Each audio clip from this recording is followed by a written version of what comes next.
Hello there and welcome back into the course in which we're going to go ahead and use ChatGPT to brainstorm YouTube channel topics. Now, because I'm a Lord of the Rings fan, we're going to actually create a channel about the Lord of the Rings. And we're actually not going to name it the Nerds of the Rings, but we're going to name it something that rhymes with the topic of the Lord of the Rings. Now, this channel here, Nerd of the Rings, if you go inside, this channel has 1 million subscribers at this particular point. I hope there is no video that's going to start playing. Okay, so there is no video, but the thing here is, as you can see, it's 1 million subscribers of people that are actually watching the Lord of the Rings. And these videos, I can show you how you can utilize AI to create these faceless videos, as well as how you can use voice over AI and AI tools, which I'm quite a master of, to create a video, an entire video. We're going to make it a 5-minute video, but you can apply the same strategy to actually create these videos that they have here, which are basically 10-minute, 12-minute videos. So you're about to have a treat. Now, in this particular lecture, first thing is first, what we're going to do, we're going to ask ChatGPT to brainstorm YouTube channel names, possible YouTube channel names for the subject of our YouTube channel. Now, your YouTube channel doesn't have to be a Lord of the Rings related channel. But if you want, you can go and create something about the Lord of the Rings if you want, okay? Now, we'll guide you through the entire process from creating the channel to setting up the channel to creating your first video, which is the short. And then we'll create the second video, which is the big video, the YouTube normal standard video. And we're going to walk you through all of that stuff. But as of now, I want you to go to ChatGPT, to which you will find a link to in the resources of this lecture. It will take you to ChatGPT. Once you are there, you can use either GPT 3.5 or GPT-4. Now, GPT-4 is far more advanced, and it gives you access to image creation with DALL-E 3. It also gives you access to browse the web with Bing, which is a feature that ChatGPT didn't have before having it on the version of ChatGPT 4. Now ChatGPT can browse the web. I've been aware of this for 4 months now, and it can browse the web using Bing and not Google, because Google is actually a competitor of ChatGPT because they have Google Bard, and recently they have released Gemini AI. So, and also GPT-4 gives you access to advanced data analyses, and you have other features as well, such as you've been able to import any kind of file, whether that be an Excel spreadsheet or an image. Whatever type of file you have, you can upload it into ChatGPT and it will know what it is, and you can ask a question regarding that file. Plus, GPT-4 gives you access to plugins, which is a tremendous feature, which gives you access to most of the big websites that you know, such as Canva. You can use it to access Google Sheets. You can use it to access Spotify, to create diagrams, to create videos from just a prompt, to book a trip for you on trip.com, to create a voiceover, to solve complex math equations, to book a restaurant, I would say, seat in using Instacart, or not Instacart, but Kayak and Expedia. And you can also use Instacart to order recipes for food.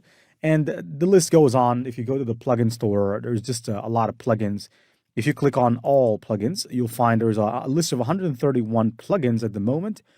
And in total, in every page, there's 8 plugins. So you can notice that there's more than 1,200 plugins at this particular point that we're talking. And these are big companies that are extending their plugins into ChatGPT. But without that break, if you go to GPT 3.5 right here, you should be able to do the job. If you don't have GPT-4, trust me, I have some workarounds for you, so don't worry. We're going to use Leonardo AI to generate the art that we're going to need. But apart from that, I'm also going to be showing you that DALL-E 3 can be able to do exceptional stuff. And you'll see more of that in the course. But now, let's go ahead, and for a final thing, for people that have access to GPT-4, if you'd like to enable the advanced data analyses and plugins, you have to click here on your name, and then here, click on Settings and Beta, and then here, click on Beta Features and Activate Plugins. Now, the other data controls, such as browsing and data analyses, are activated by default. And besides that, GPT-4 also gives you access to create GPTs. So if I go, for instance, here to click Explore, I've already created 2 GPTs. I'm waiting for the GPT store, to be honest with you, because that's, I think, where the money is at. Now this, don't be fooled, this is not the GPT store, this is just the APRM community. And one more thing, if you'd like to make the most of ChatGPT, use this plugin or this extension called APRM, which you'll be able to download for free, but just make sure it's the right extension, APRM, AIPRM for ChatGPT, and it should have at least at this moment 1 million downloads. If it is less than that, then that's a scam, and that's maybe an extension that they're trying to spy on your computer, or it might have some malware. But without that further ado, let's go ahead and create the name for our brand. So this is how the prompt is going to be. I'm going to say, I am in the process of creating a faceless YouTube channel about the Lord of the Rings. And I want you to create names, or to suggest, that would be better, to suggest possible names for the channel, right? Like the Nerd of the Rings. Now it's better to give it all the details, like the Nerd of the Rings. I'm going to say suggest at least 10 names, and then we will find the one that we like the best and we'll go with it.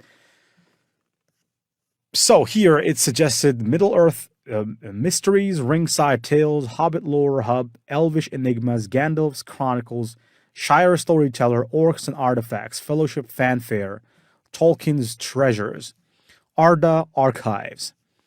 Now, I would say Middle-earth Mysteries is great, but I would go with Gandalf's Chronicles just because I like Gandalf. And so let's go with Gandalf's Chronicles. So now that we've gone with Gandalf's Chronicles, in the next lecture, I'm going to show you how we can go ahead and generate a logo for our brand using most of the tools that you know. For those of you that don't have access to any pro elements, I'm going to show you how you can use Leonardo AI, which you can use for free. It gives access to 150 credits, which should be enough for you to generate your logo. And as far as people that have access to Midjourney or GPT-4, I'm also going to show you how you can use these tools to create a logo for our YouTube channel. See you in the next lecture.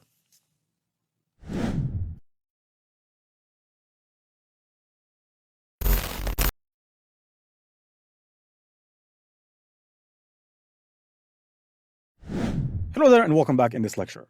Now in this lecture, we're going to go ahead and we're going to ask ChatGPT to basically design the logo for us. But there's one more thing I wanted to tell you about ChatGPT, is that you can ask it any question. So for instance, let's say I chose the name, and then basically I can paste in a name and I can say, and I want you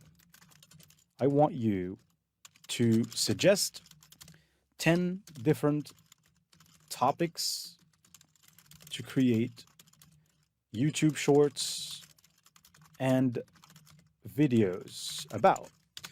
And now it's going to proceed based on this particular choice. It's going to give us suggestions to create YouTube shorts and videos. So for instance, this is an example of a video we can create exploring Gandalf's origins, delve into Gandalf's background, including his origin as a Maya and his arrival in Middle-earth, Gandalf's greatest battles, the many names of Gandalf, Mithrandir, Tharkun, Gandalf's relationship with key characters, explore Gandalf's interactions, and so on and so forth, behind the scenes, Gandalf's wisdom, the evolution of Gandalf, magical artifacts in Gandalf, Gandalf's journey through Middle-earth, Gandalf's impact on pop culture. So you can see ChatGPT is all encompassing. It can really create some tremendous topics that you can talk about. Now, the answer that you might get is a little different from what I might get because I'm using GPT-4, but in your case, you'll also get a decent answer if you're using GPT 3.5. Now, let's go ahead and let's ask ChatGPT at this particular point to create a logo. Now, because I'm activating GPT-4, I have DALL-E 3, so I can create a logo. So I'm going to say, create a logo for my YouTube channel. And because I'm using DALL-E 3, which is because it's GPT-4, I shall be able to do this, okay? All right, so ChatGPT right now is going to proceed to create an image. As you can see, it is using DALL-E 3. And while it's doing it, I would like to go and introduce you to Leonardo. So go to the website I've linked to in the resources of this lecture, leonardo.ai, click on Launch App, create an account. Make sure that you don't show NSFW content because that might create NSFW content for you. but just create an account. And then when you're here, click on AI image generation. And when you click on AI image generation, you shall be ready to create logos. Now, Leonardo AI actually functions based on models. At this point, I'm using the photoreal model, which if I deactivate, I shall be able now to change the model. Now, you cannot change a model if you have photoreal activated. And by the way, I think photoreal is only a pro feature. But if you have it deactivated, you shall be able to use other models, such as Leonardo Diffusion XL, Stable Diffusion 2.1, Stable Diffusion 2.1.5, which, by the way, Leonardo AI was built on the Stable Diffusion model. And for those of you that don't understand what that means, if you want to generate images with Stable Diffusion, you have to access Automatic 1111 or Automatic 1111, which is pretty complex. So you'll have to be able to access directories and understand what's going on there, and it will take you time to set up the Automatic 1111 for you to be able to generate the images that you want to generate. And besides, it takes a lot of things, a lot of elements that you have to add, and things that you have to consider before creating an image there. The process is very difficult if you want to do it that way.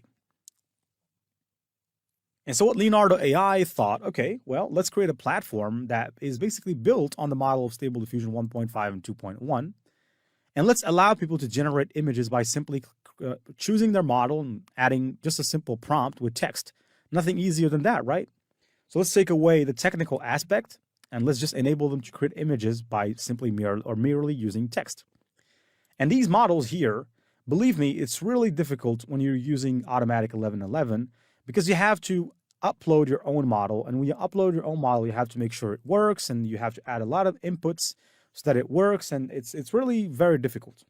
So they made it very easy. You just come here, you select a model, you type in a prompt here, and you click generate, and it generates an image, kind of like these images that you're seeing over here.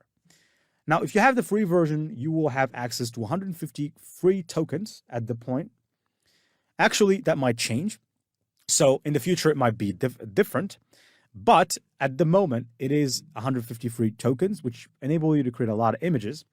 So unless you're using a model that's consuming a lot of tokens, for example, if you're using Stable Diffusion 2.1 or 1.5, for example, if I go for a number of images, if I reduce it down to 1, now that's 16. Let's perhaps select this model, 3D animation. Now it's still 16 for some weird reason.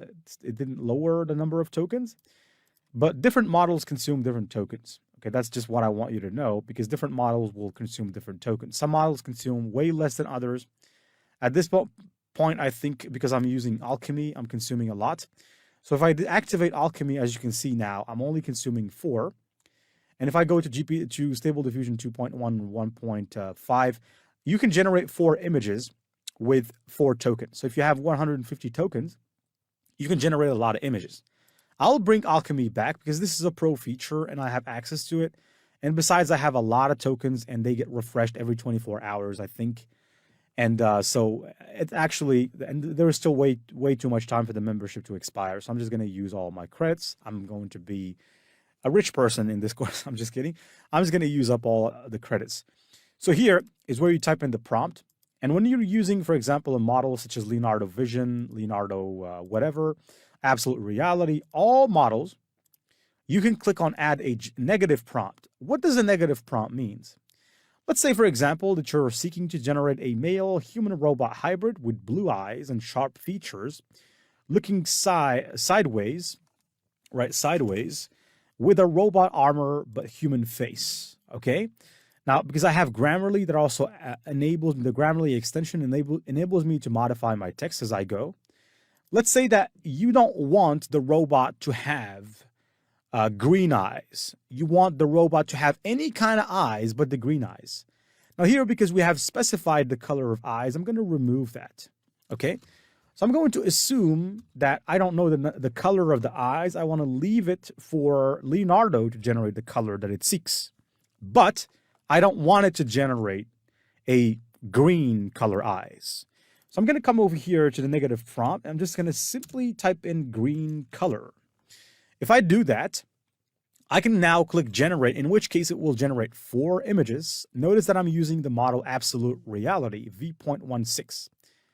You also have to notice that here you have an option to select what you want the image to be like. So if you want it to be creative or dynamic or a photography, so you select the purpose of your image, and different models have different options. You can also add elements, which I'm not going to delve into. So I'm going to close that because that's not really important in this case, even though you might want to go and explore that. So I'm going to close elements right here, even though it's, by the way, it's really fun for you to go ahead and explore that by yourself. By the way, Leonardo by itself is a science.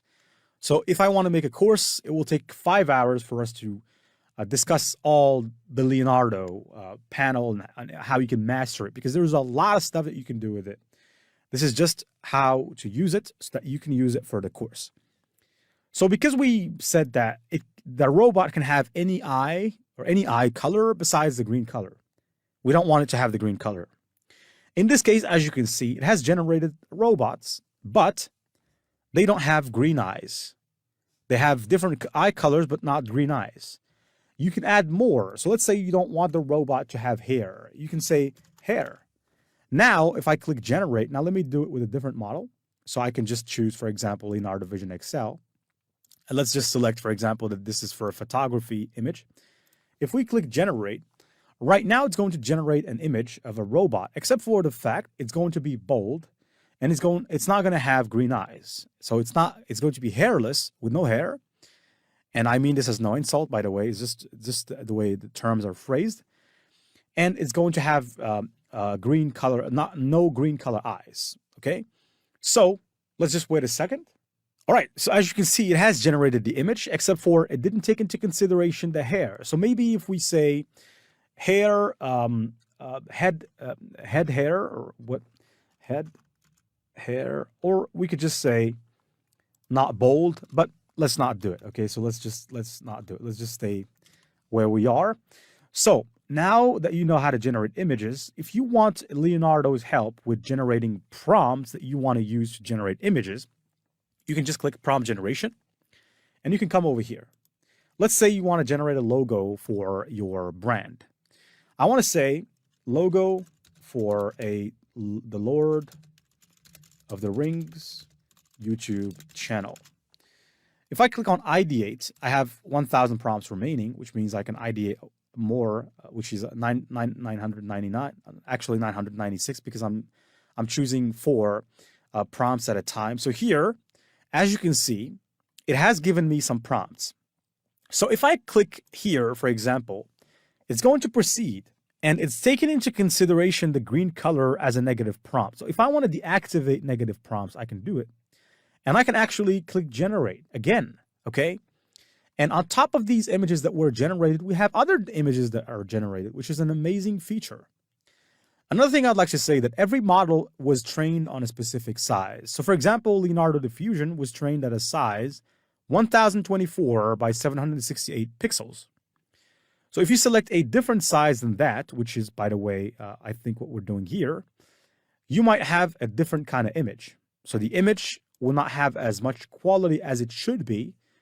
So always use the model, but use it in the ideal size, which is it was trained at. So for instance, if you want to know that, just go and open up another app, okay? And then at the home page, you can go to models. So I can come here to fine-tuned models. By the way, there is a lot more models. These are just the fine-tuned, which means these are the models that Leonardo AI, the company, they think those are the best. But if you want more models, go to community models, and there's a lot of models that there's no count. It's unlimited how many models there are.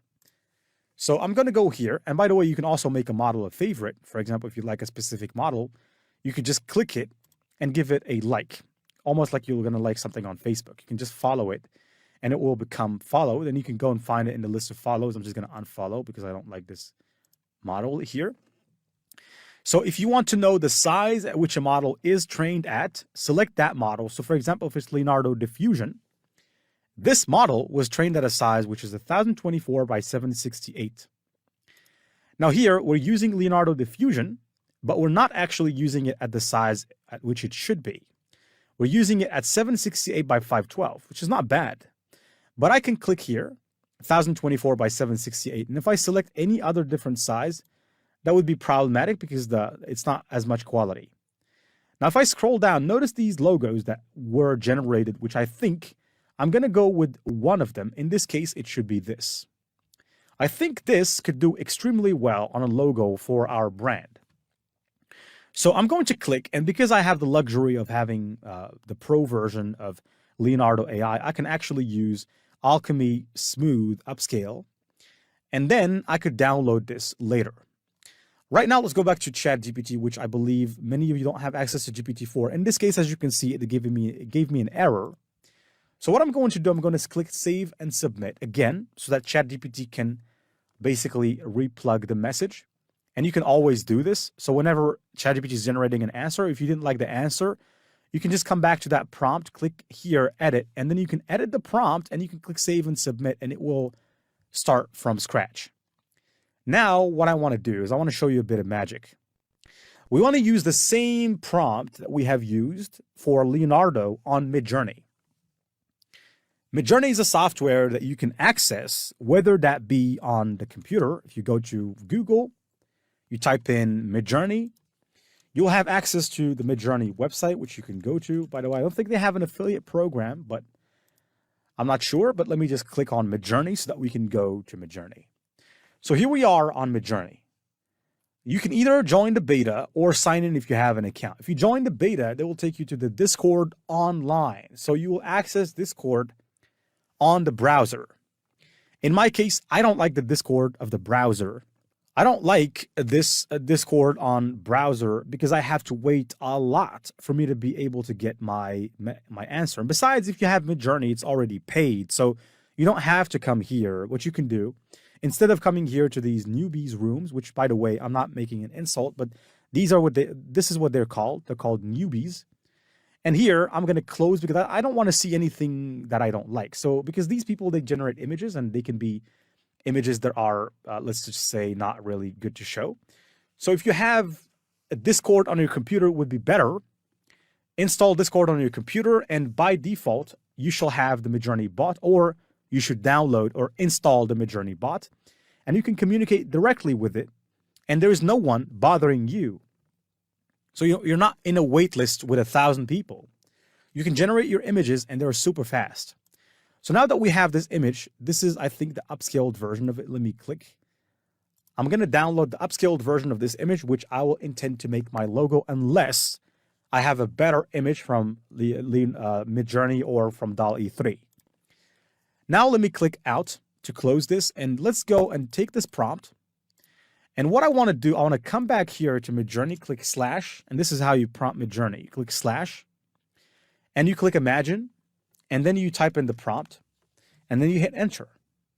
Now, while it's generating the answer, what I would like to do, I would like to click slash describe, and here I would like to attach the file of the image that I have just downloaded using Leonardo, because what I want to do is I want it to describe that image for me.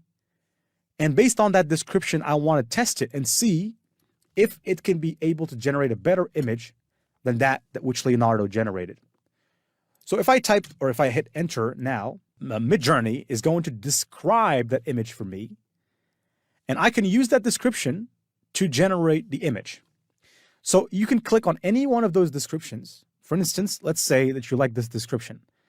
The Lord of the Rings, glowing eye and flame, the style of rendered in the cinemas, and whatever.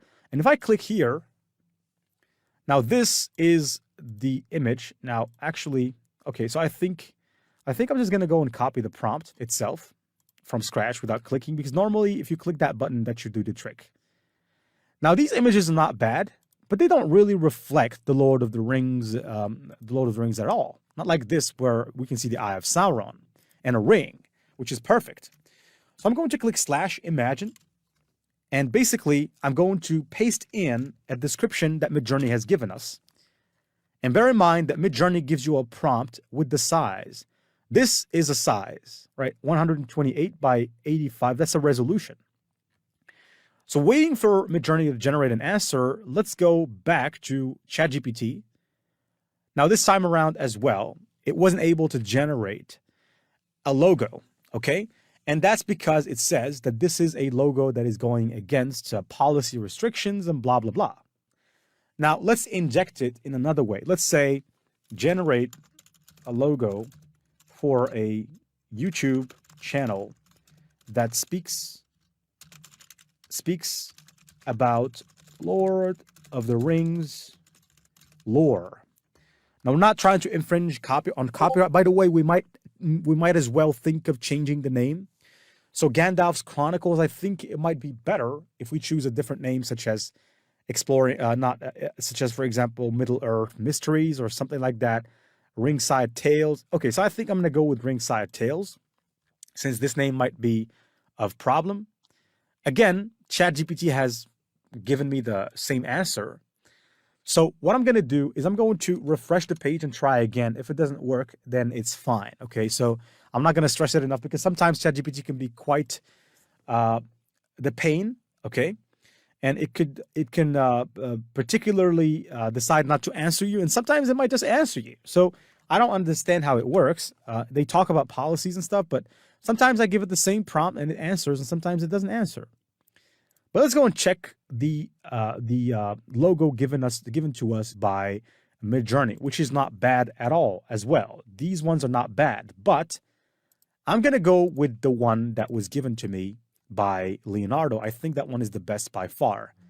So in order to format our logo, by the way, a logo for a brand on YouTube is, by the way, 800 by 800 pixels.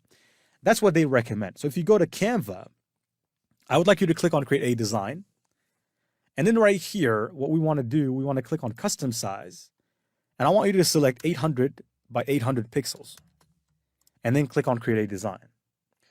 So when you're there, simply upload the image of Leonardo. Now, this is, I think, where it is. If I just drag it, let me just come back to see. Okay, so again, they're saying I'm able to generate images related to the Lord of the Rings, blah, blah, blah. Related to content policy restrictions. Okay, so that's not a problem because Leonardo can do it. So in this case, I'm just going to use the Leonardo one, but you have to understand also that DALL-E 3 is capable of generating some very interesting images. I could have injected it a different way, so I could have just probably I could have said gold eye and flame and something like this. And in that regard, it could generate an image. So if I take this prompt and I remove the keyword, the Lord of the Rings, from it, and if I just click here and paste it, at this time it will work, and I'm sure of that, because now I'm not mentioning the Lord of the Rings. But now let's go back here. So here is where we have our image. So now I'm just going to detach it from the background. I'm going to go and look for circle frame. Circle frame. Now, I made a mistake there, so it should be circle frame. And I can take a circle, and I can put this inside of it. Now, circle frame is a frame, nonetheless, just a simple frame. This is what I'm looking for. If I place it here, place the image inside. There you go. This is what I'm looking for. And so what I want to do, I want to just make this a little bit bigger, like this, and like this. And now we have our logo. So I'm going to say the Chronicles, or what name did we actually pick? Okay, again, I think today it's really a pain with DALL-E 3, but let me try tomorrow. Like I said, sometimes they can be very, very painful at saying this is against policies and stuff, but sometimes they just answer. Now, Ringside Tales is the name that we chose, so Ringside Tales, and we say logo, and that's it. Now we have our logo. I'm going to download my logo with the transparent background. In your case, you will not be able to do this, but if you want to remove the background off images for free, I'd like you to access this website called remove.bg, because we have to basically close this lecture because it's been too long. Remove.bg is a website that you go to remove the backgrounds off the images, and it's for free. Remember the name, Remove.bg. I'm going to leave it in the link in the resources, and you can remove the backgrounds from it.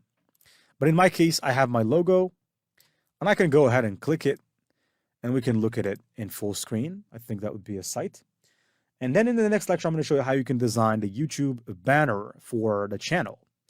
And in the YouTube banner, we need to take into consideration the logo, and we need to put a name, and we will do it in a good style. So here, this is the logo. This is how it looks like. It looks pretty decent to me. See you in the next lecture, in which we're going to proceed by creating the YouTube channel banner.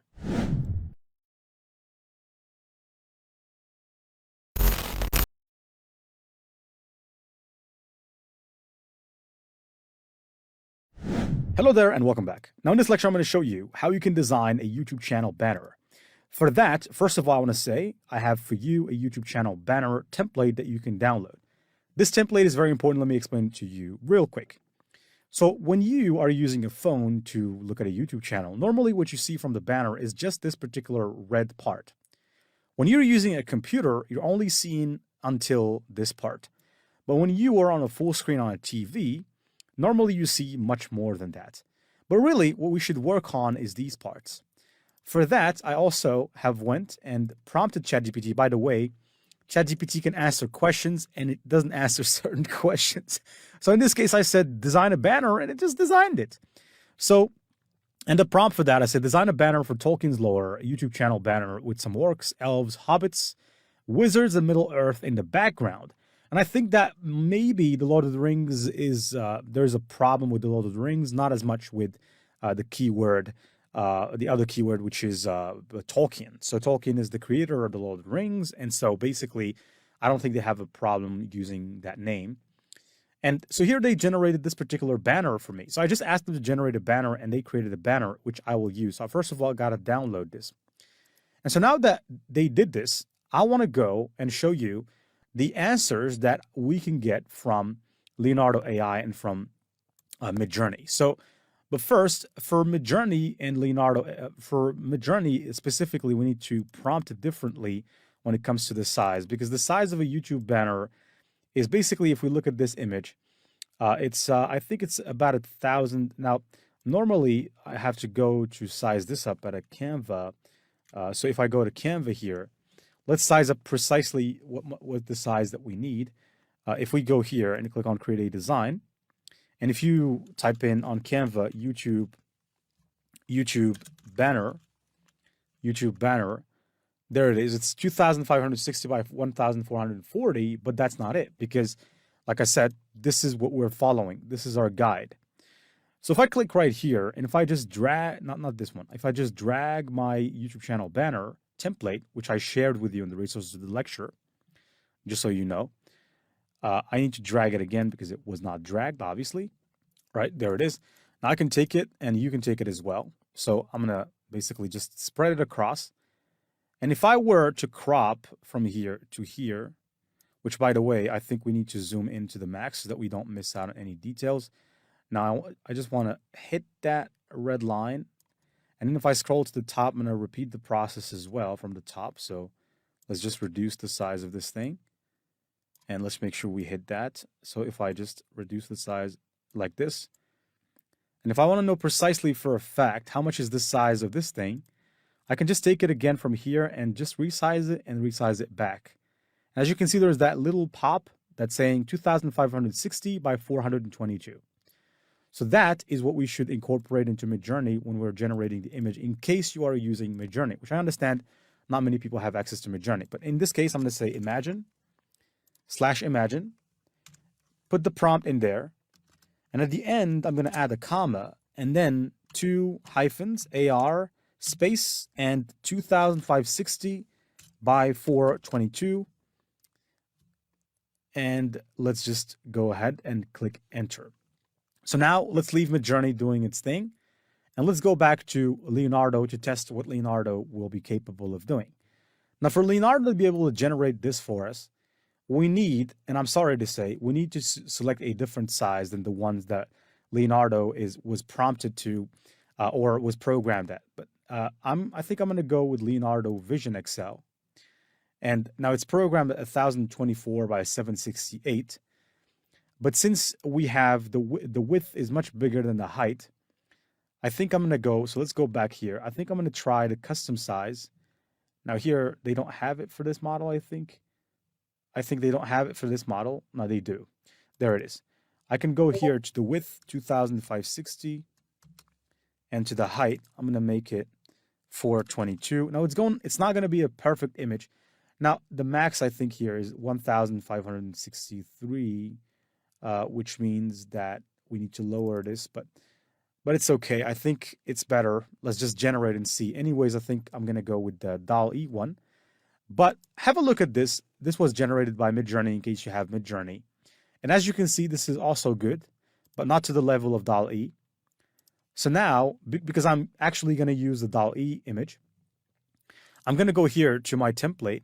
Now, I would like you to name this. So the name is Ringside Tales, YouTube channel banner, YouTube channel banner. And what we're going to do is basically we're going to drag and drop the DALL-E image. Now, in case you don't have DALL-E, you should be able to use images generated by a Leonardo or another tool.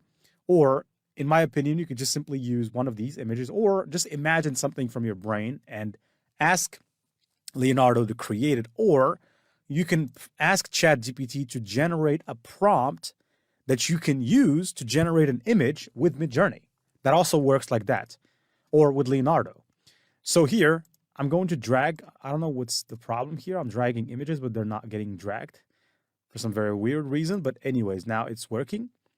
So here's what we're going to do. We're going to actually click this image and make it transparent so that we can see through. And what I'm going to do is, to put it simply, I'm just going to go ahead and make sure this is locked so that it doesn't move. No, not this one. Sorry, this one is locked. Actually, I'm unlocking it, but I want to click this and lock it. So now this one can move, but the other one can't. So if we take this, we need to make sure that it's on that actually the text should be here. So if you have any text, make sure it's inside of here. Other elements, it's okay if they bleed out. Let's try to make this bigger, just like this, and see how this is going to look. I think just the way it looks is not too bad. So we'll keep it like this. Now, let's move on to add some text. Now, for the text, I would recommend you, if you have a membership with Creative Fabrica, they have this font, which is called the Lord font, or Lord of Fonts, kind of like the Lord of the Rings. Because if you go to these famous YouTube channels, this is the font, these are the fonts they're actually using because they match. And so, because I have a membership of Creative Fabrica that I'm not really using, and I want to make use of it because I'm paying $29.99, and just now I paid $19 because I'm a client for so long, so they gave me a discount. I want to click download, and I want to show you how you can import a font onto Canva and use it. Now, this is the font, which is great. So now we have the font. But if you go to Canva here, they have some fonts. If you go and look for fonts, maybe story kind of fonts, you'll find a lot of fonts. Now, first of all, you have to click text, and you have to select the text, and then you have to click here on the font, and you have to look story something. And I'm sure that you can find some story fonts. Now, these, unfortunately, were all uploaded by me, Bedtime and Old Story Bold, except for this one, Storybook and Storybook Rough and Poor Story. I think those ones you can use. But because I can afford it, I'm just talking for myself. I'm going to use the Lord of the Fonts. And how you install a font, basically you have to open the zip file of the font. And first thing is first, you have to create a file in your computer, a dossier. So I'm going to go to my downloads here. Normally I should be showing you this, but it's okay. Now I'm going to go here and I'm going to click new and I'm going to create a file. And this one, I'm going to name it Lord of the Fonts.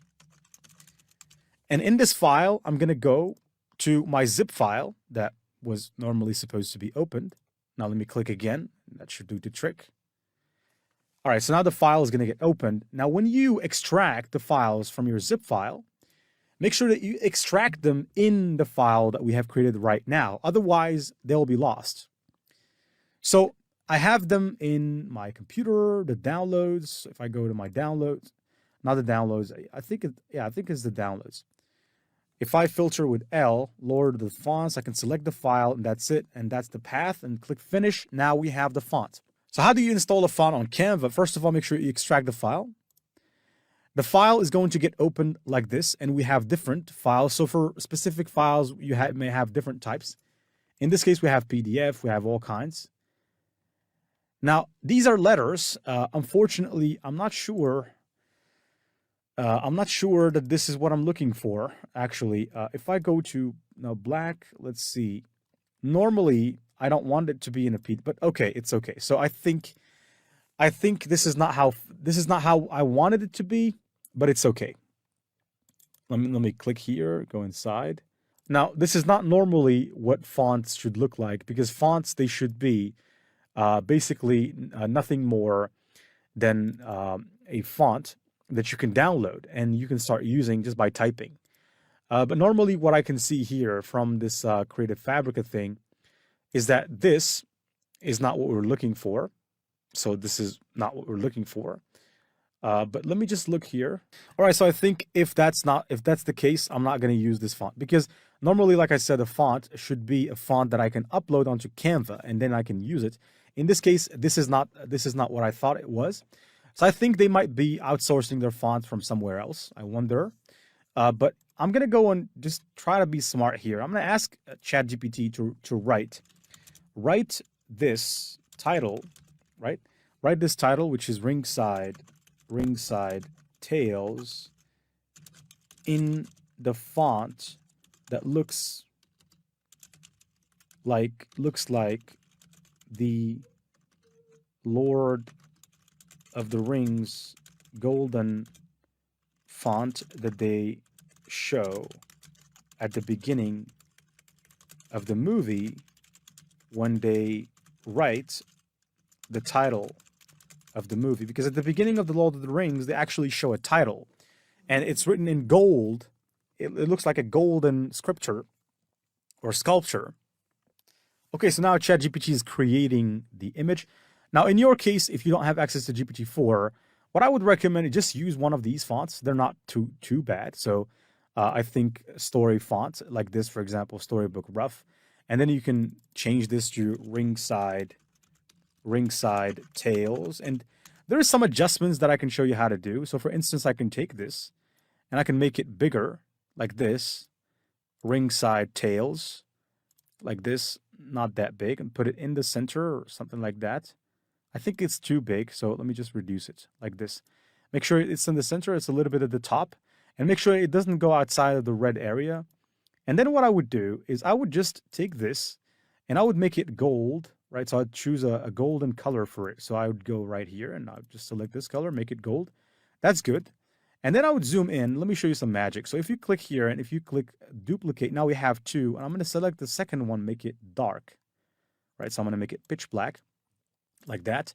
And then I can position it backward and then it's back. And then I can just take this and place it right back. And as you can see, that gives off a vibe like the Lord of the Rings. So now let me go back. Let me click the image and fixate it for a moment because I want to select these and group them. So now they are one and they can be centered accordingly. And if I go to my uploads here, we have this, the Lord of the Rings logo. I can take that as well, and I can just reduce the size of it. And what I want to do, I want to go here and look for circle frame again, and basically putting it into a circle frame. So just like we did earlier, and then we can just go ahead and make this smaller and maybe place it somewhere around here or somewhere around here, or just, I think it would be good if it's at the bottom. Let me just drag this a little bit to the top and then place this here. Just make it a little bit smaller than that, I think, like that. And I think that this looks pretty decent. In the meantime, let's see ChatGPT's answer. Okay. So ChatGPT responded that it can't, and I respect that. Okay, so I think we're gonna have to do it like this. So here's what I'm going to do. I'm going to go to here. I'm going to ungroup for a moment and click out, then click again, then select this. I'm going to go to effects.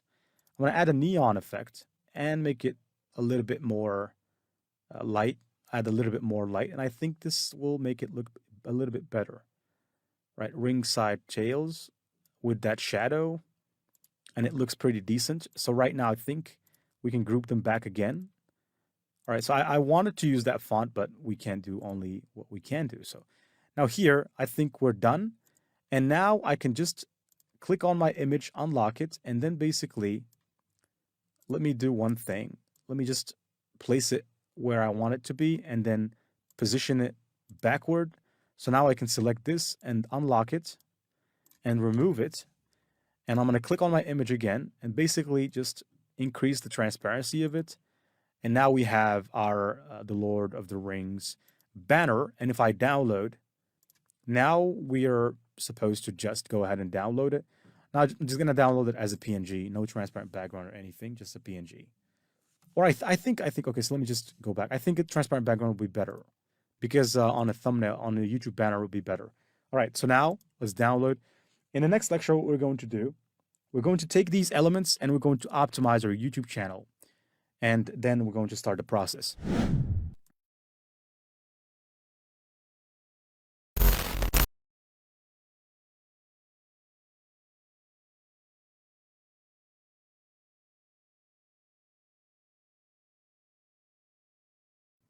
Hello there and welcome back in this lecture in which I'm going to show you how you can optimize your YouTube channel using the elements that we have just created and ChatGPT as well. So in order for you to customize the channel, this is a channel that I think I had maybe 10 years ago. I never actually published any video on it, but this is the perfect channel because that's what we're going to need, assuming that you don't have a channel or you have one, but you want to customize it. So if you go to your channel and click on View Channel, here you can click on Customize this channel. That will take you to the YouTube Studio. And you can actually start customizing the YouTube channel's information. And you can basically create a description for your channel. You can add a banner and a logo. We're going to be interested in the branding. So I'm going to click on branding here. And I want you to go ahead and to change this to the logo. All right, so this is the logo. I can click done and I don't need to crop it or anything. As you can see, it looks really, honestly, it looks good. Okay. Now for the banner, upload your banner. And as you can see here, this is the size for the banner. But if you follow what I've said, you should be able to have a pretty decent looking banner. Okay, so now we have our banner. And as you can see, this is what's viewable on all devices.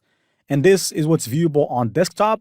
And the other areas are only viewable on TV. And I suspect that many people will actually watch you on TV. And if they do, they will still be able to see more. And the background is transparent, which means that they will see the entire picture.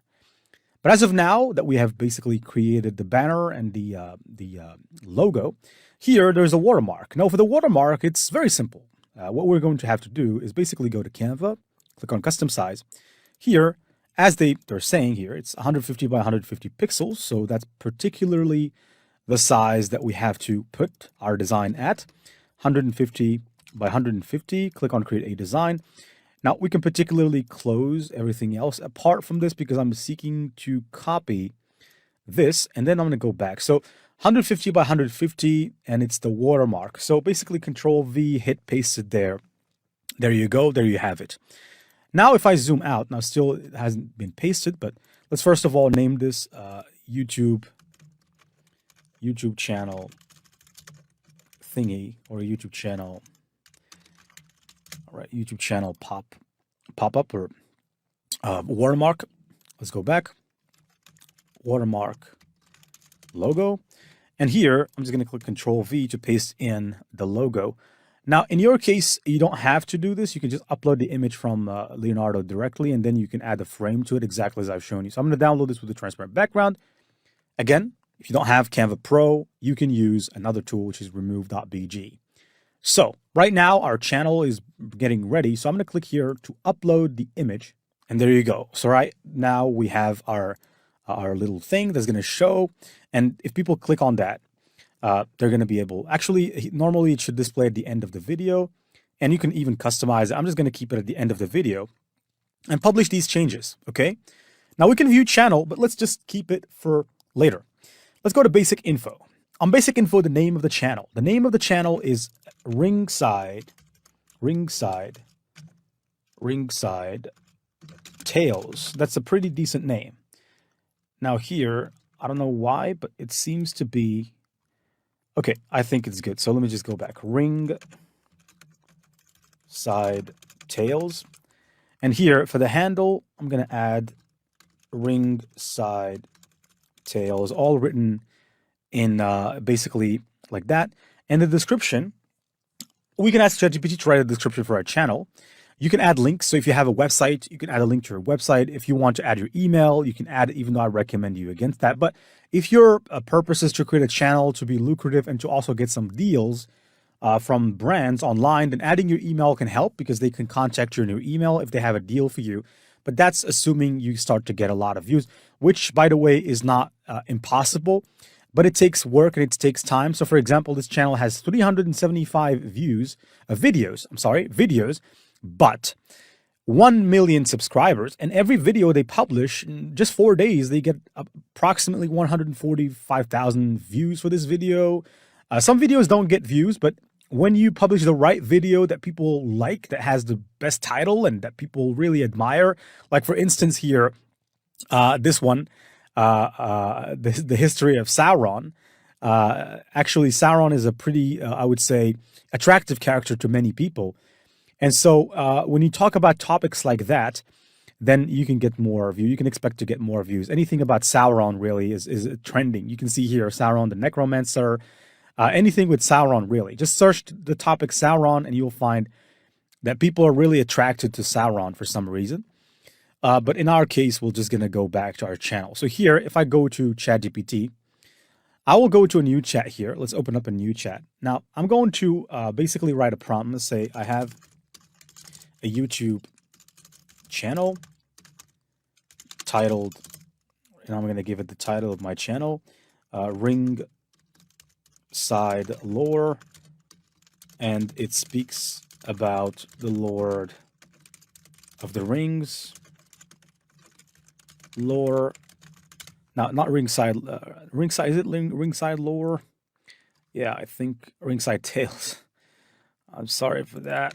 All right, ringside tales, and then here, Lord of the Rings lore, and I want a proper description for it. So let's just wait. Hopefully, it doesn't give us a politically correct answer by saying I can't do that, because we're not asking it to create a logo here.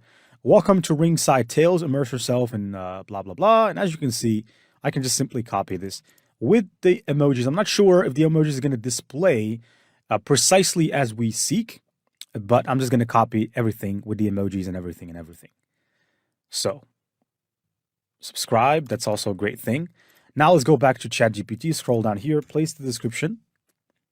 Okay, your description is too long, right? So probably let's just remove these parts that says insightful, blah, blah, blah. That stuff that's not really interesting. And then I think I'm just going to keep it at that. Now, add a language. Now, I'm just going to publish it like this, to be honest. And now let's go ahead and view the channel. So if I click on View Channel, we will be able to see our channel, which will look quite decent, I have to say, because I'm quite skilled at this and I've done it for quite some good times to know how to do this. But as you can see, the banner looks good. Ringside Tales. The logo is great. All that is necessary right now is for us to go ahead and just start the process. And that's exactly what we're going to do in the next lecture.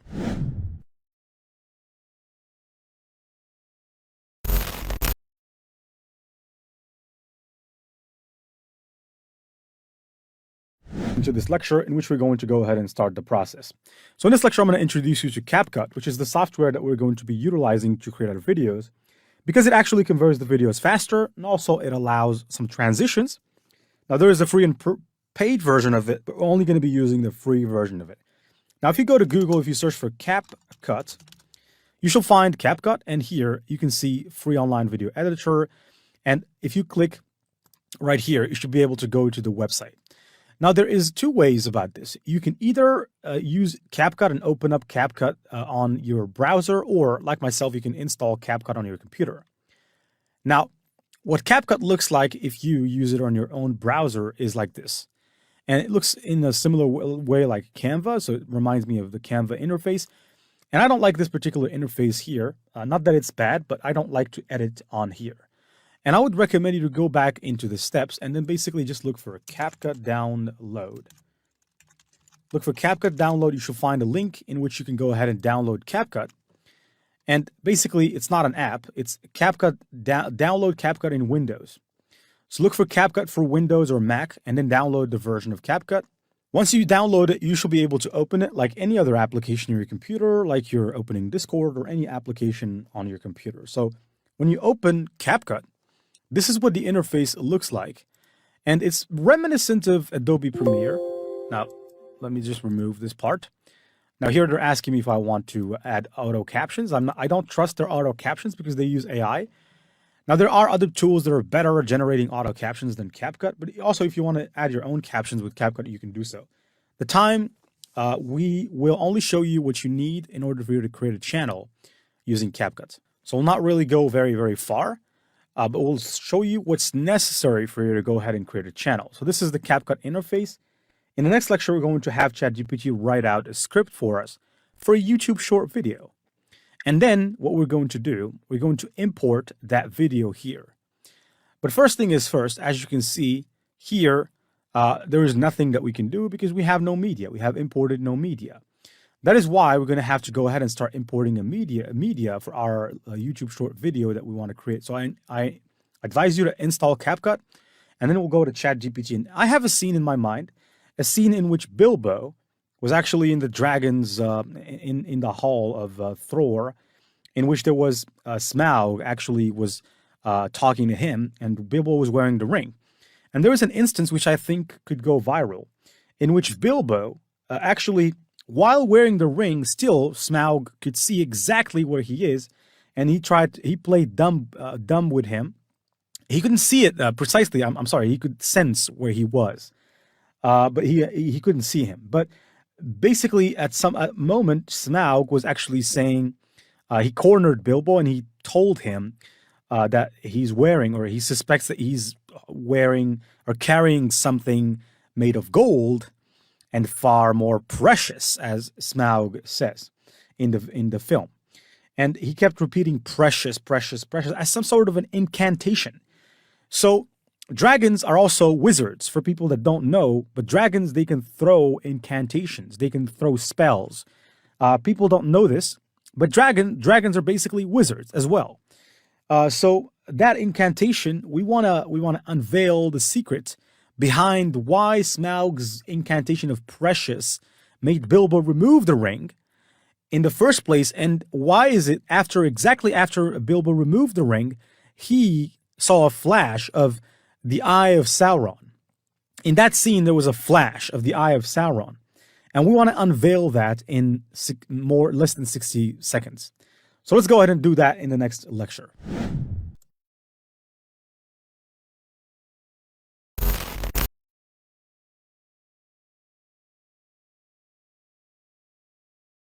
To the process. The prompt is basically however you're going to speak with someone you know. So we're going to ask ChatGPT, right? I'm in the process of creating a YouTube short in which I want to debunk a scene between Bilbo and Smaug. So why is it that when Smaug kept repeating the words precious 3 times, that Bilbo took the ring from his finger and there was a split-second flash of Sauron? Okay, and we want to do this in 6 seconds. And I want the video to be in 60 seconds. I'm sorry, 60 seconds or less. Suggest a script accompanied with the voiceover that should be said, that should be uttered in this video, as well as the perfect scenes to display in the videos. Okay, so now let's go ahead and just wait a second for ChatGPT's response. Okay, so now ChatGPT has generated the script for us that we can go ahead and debunk. From second 0 to 5, it suggests that we should open with a dramatic clip of Smaug facing Bilbo in the treasure room. And the voiceover should be, ever wondered why Bilbo reacts so strongly when Smaug says precious? Let's debunk this in 60 seconds. Show Smaug repeating precious thrice. Zoom in, this is the scene. I should zoom in on Bilbo's face. We can do this later. I'm going to show you how. And the voiceover, notice Smaug emphasizing precious 3 times. This triggers a memory in Bilbo. Then in the third scene, we should show a flashback to Gollum referring to the ring as my precious. And then the voiceover, it reminds him of Gollum, who also obsessively called the ring precious. Then there's another scene in which it's a quick cut to the split-second flash of Sauron. So I should show that quick cut to the split second flash of Sauron. Then actually, I should say, then a split second flash of Sauron. Why it's a cinematic hint? I think it could. These scenes don't have to be 5 seconds exactly. They can be less. They can be a little more. Show a montage of the ring's influence over characters like Frodo, Isildur.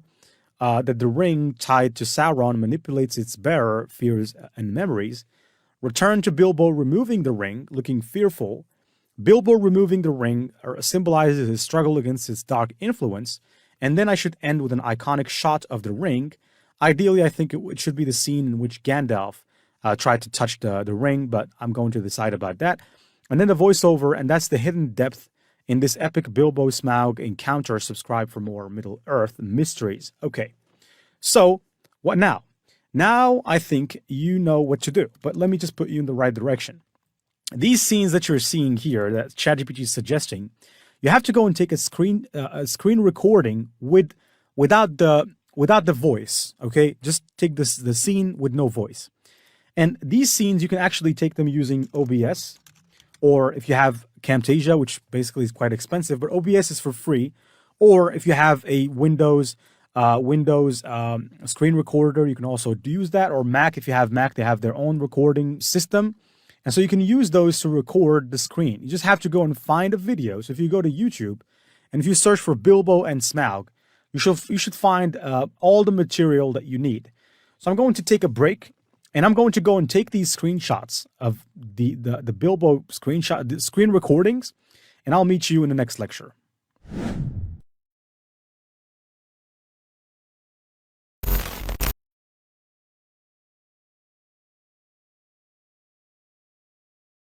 In which we're going to go ahead and ask ChatGPT regarding the best music that we can potentially use for our video. Now, I've already went ahead and taken screenshots or screen recordings of these videos, and this is what it will look like. So it will look like a scene with nothing but the scene. So there's no sound. And let's look at one of them right now. So as you can see, this is a scene of Smaug and Bilbo running, and this is what we're going to use as the introductory scene. Then we have scene number 2. So basically, you just have to be good at taking screen recordings and trimming those screen recordings, because there are certain scenes that you need to take away. And just keep 5 to 6 seconds per scene, and we will use those. This is the second one, in which we show Bilbo removing the ring, Smaug saying the incantation of precious, precious. And quite frankly, even if I was wearing the ring with that noise of Smaug or the sound of Smaug, you would remove the ring. So here, as you can see, there is Gollum happy with the ring. And then we have another scene here in which there is basically showcasing Isildur and Frodo's, not this one. This is the one with showing. Actually, here I've edited this using Camtasia, and I've increased the size of the last part of the video in which there is the eye, and I've basically just increased the length of that 1 second scene where the eye is shown to emphasize on it. And here is a scene basically showcasing Frodo and Isildur impacted with the ring, as it does with pretty much everybody that touches it. And then this is scene number 6, where we have Bilbo really struggling, and this is it. And then the final scene showcasing the ring. It's a closing scene in which we show Gandalf trying to touch the ring, but the ring is like a snake to Gandalf. So as you can see there, that's what it is. So now what we ought to do, we ought to assemble these videos. But first of all, we need to find out a pretty good background music for the clip. And also, I'd like you to go and download a transition SFX sound. So if you go and look on Google for transition SFX sound, you shall find some transition SFX sound. Now here I found this. Let me listen to this. This sound is what I will use as the transition between each scene. So each scene, I will use this as a sound for the transition. And now let's ask ChatGPT to suggest a background music that would best fit. And it's going to proceed. Now, in the meantime, I'd like you to go and conduct a research about the copyright regarding what we're doing. So if you look for a YouTube video, video or movie, using movies in YouTube videos copyright, using movies in YouTube videos copyright. There is a link here, which is, it goes to this website. Basically, let me scroll. I think I can just share it with you. And it's in HitPaw. There's a website called HitPaw. They have an article about copyright regarding when you're using scenes from movies. Now, if you'd like to use scenes from movies, there are plenty of videos out there that are going to tell you regarding copyright. But this link here, I think, is going to be very sufficient for most of you. But what I want to say regarding copyright is if you're just using clips from the movie, as long as you're not using the entire movie or claiming it to be yours, or creating a website where you put the movie and then get people to watch the movie in your website so that you can make AdSense money, even though people do that still. And it's Google doesn't take those websites down for some reason. But if you're doing it for educational reasons, if you're just taking bits and pieces from movies, that's called fair use, and it should not be a problem as long as you're not taking the entire movie or claiming it to be yours, or not modifying it heavily by adding like we're going to do transitions. So basically you should have no problem. But still, I'll leave the link to you in the resources so that you can go and search. Now for the background music here, basically cinematic fantasy music, mysterious and atmosphere score. I'll go with cinematic and fantasy music. So if I go to Google, you search for cinematic, right? Cinematic and fantasy music, background music, actually, because we don't want it to be a music where someone is singing. We just want a background music. Background music, Pixabay. Pixabay actually is a treasure trove for pretty much anything you need, and you can find elements with no copyright. So I'm going to go here. Let's listen to the first one. Now this one is scary. I'm going to go for the second. Let's see. Well, not really. This one, yes, I think this one is good because it has that Harry Potter element to it, that thing. But let me listen again.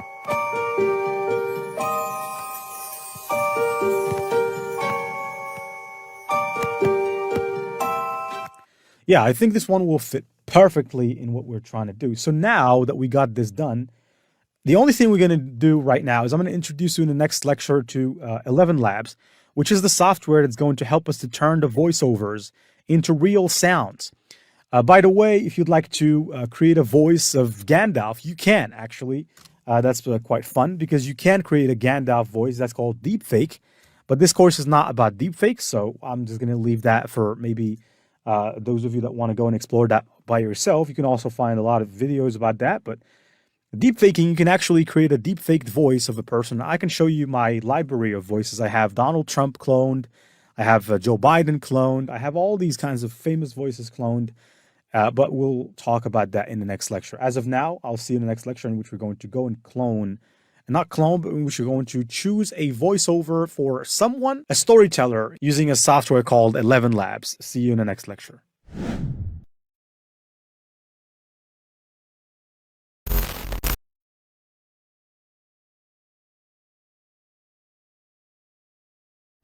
In which I'm going to show you around 11 Labs. So if you go to the link in the resource of the lecture, you'll find 11labs.io, access it.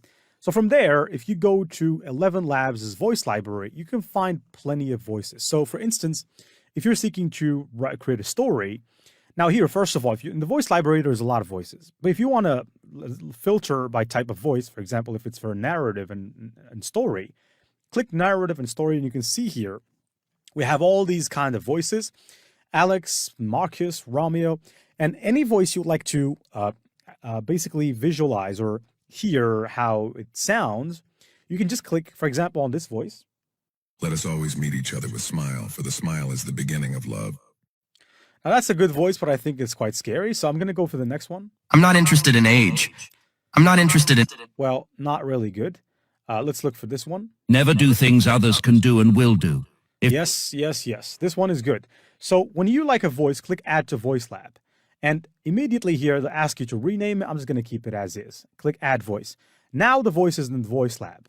If I go to the Voice Lab, clicking Voice Lab, this will take me to the Voice Lab in which I have 19 voices for the time being. Now, these are voices, some of them actually just 3 or 4 that I've uploaded from the voice library, but most of them I've actually created myself. For example, Trump.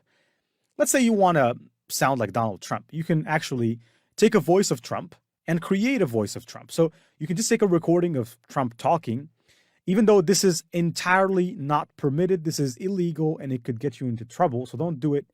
Not for commercial purposes, not for any purpose whatsoever. But you can do it for fun as long as you don't share any video of Trump saying anything that you are saying. So that could land you into legal trouble. But I'm just showing you what this software is capable of. So if you want to clone a voice, you can just click here on plus. And you can either design a voice from scratch in which you could just create a voice, which I don't like. Or you can clone a voice, or you can upload your own voice, and then you can clone your own voice by adding your own voice. Now here, if you click on instant voice cloning, and here as well, you can actually add your own voice to clone your voice if you would like. Now, you just have to name your voice, upload a file which contains the voice that you want to clone, and then click I hereby confirm that I have the necessary publishing rights, and add the voice. So unless you have a written consent from the person which you're cloning the voice of, then you cannot clone their voices because that's entirely not permitted, okay? I know you see a lot of people doing it on YouTube, but that will get them into all sorts of legal troubles.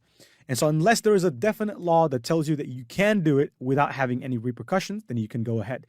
But if we want to, for example, test, here I have Trump's voice, Joe Rogan, The Rock, here, what more, Elon Musk, Joe Biden, and so on and so forth, and even the clone of my own voice. So if I click on use, in this case, it will take me to the speech synthesis area, which you can click just by clicking here.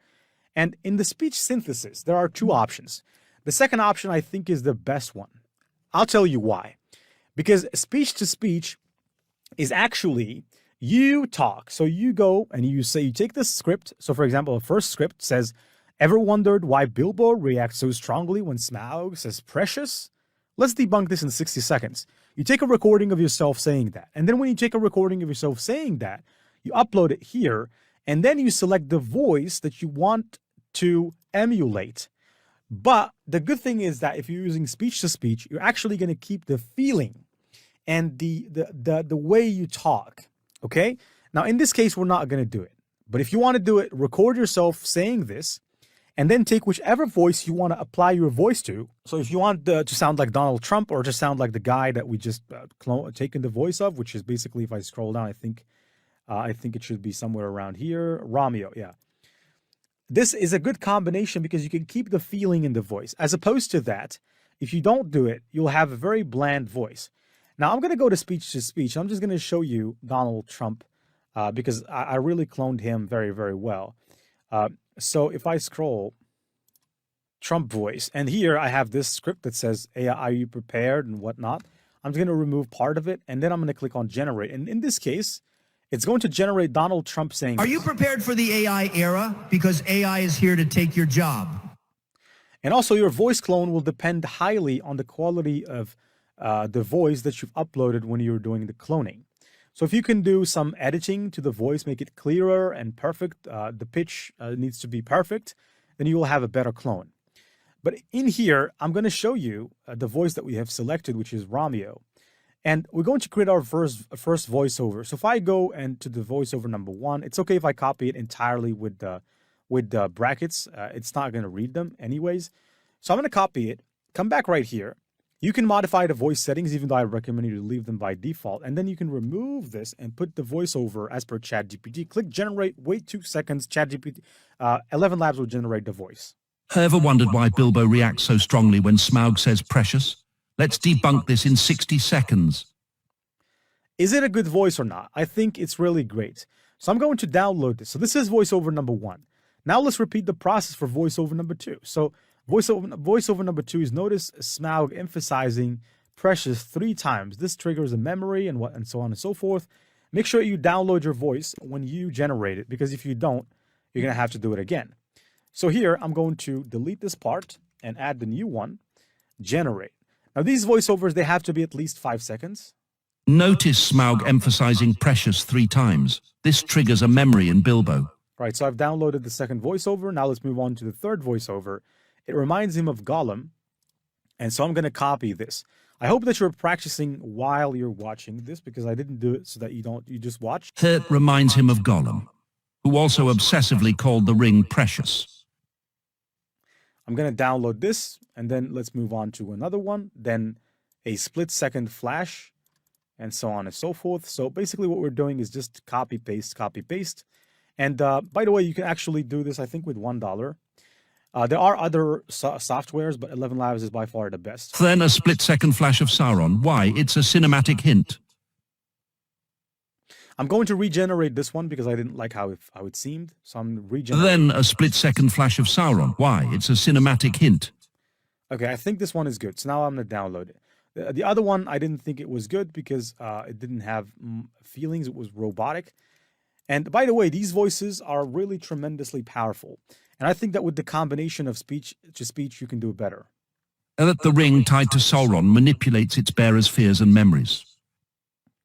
Okay, so let me just download that. And then there's, I think, 2 more, and then we're done. So if I download this, Bilbo removing the ring symbolizes his struggle and whatnot. So let's go ahead. We have to make sure the video is absolutely 60 seconds or less. Bilbo removing the ring symbolizes his struggle against its dark influence. Okay, so now that we have that, I'm going to have to download it first. I almost forgot. And now the last scene is end that's the hidden depth. Okay, so this is the last one, so nothing to it. Just basically create the voiceover, and let's wrap up with this. So in the next lecture, we're going to do another interesting thing. And that's the hidden depth in this epic Bilbo Smaug encounter. Subscribe for more Middle-earth mysteries. Okay, so in the next lecture, I'm actually going to show you how you can take a photo. You can create a photo using Leonardo of a wizard. In this case, we're going to create Gandalf, a picture of Gandalf. And then we're going to make that picture talk. And we're going to make it talk with the first script, the first voiceover. So let's go ahead and do that in the next lecture.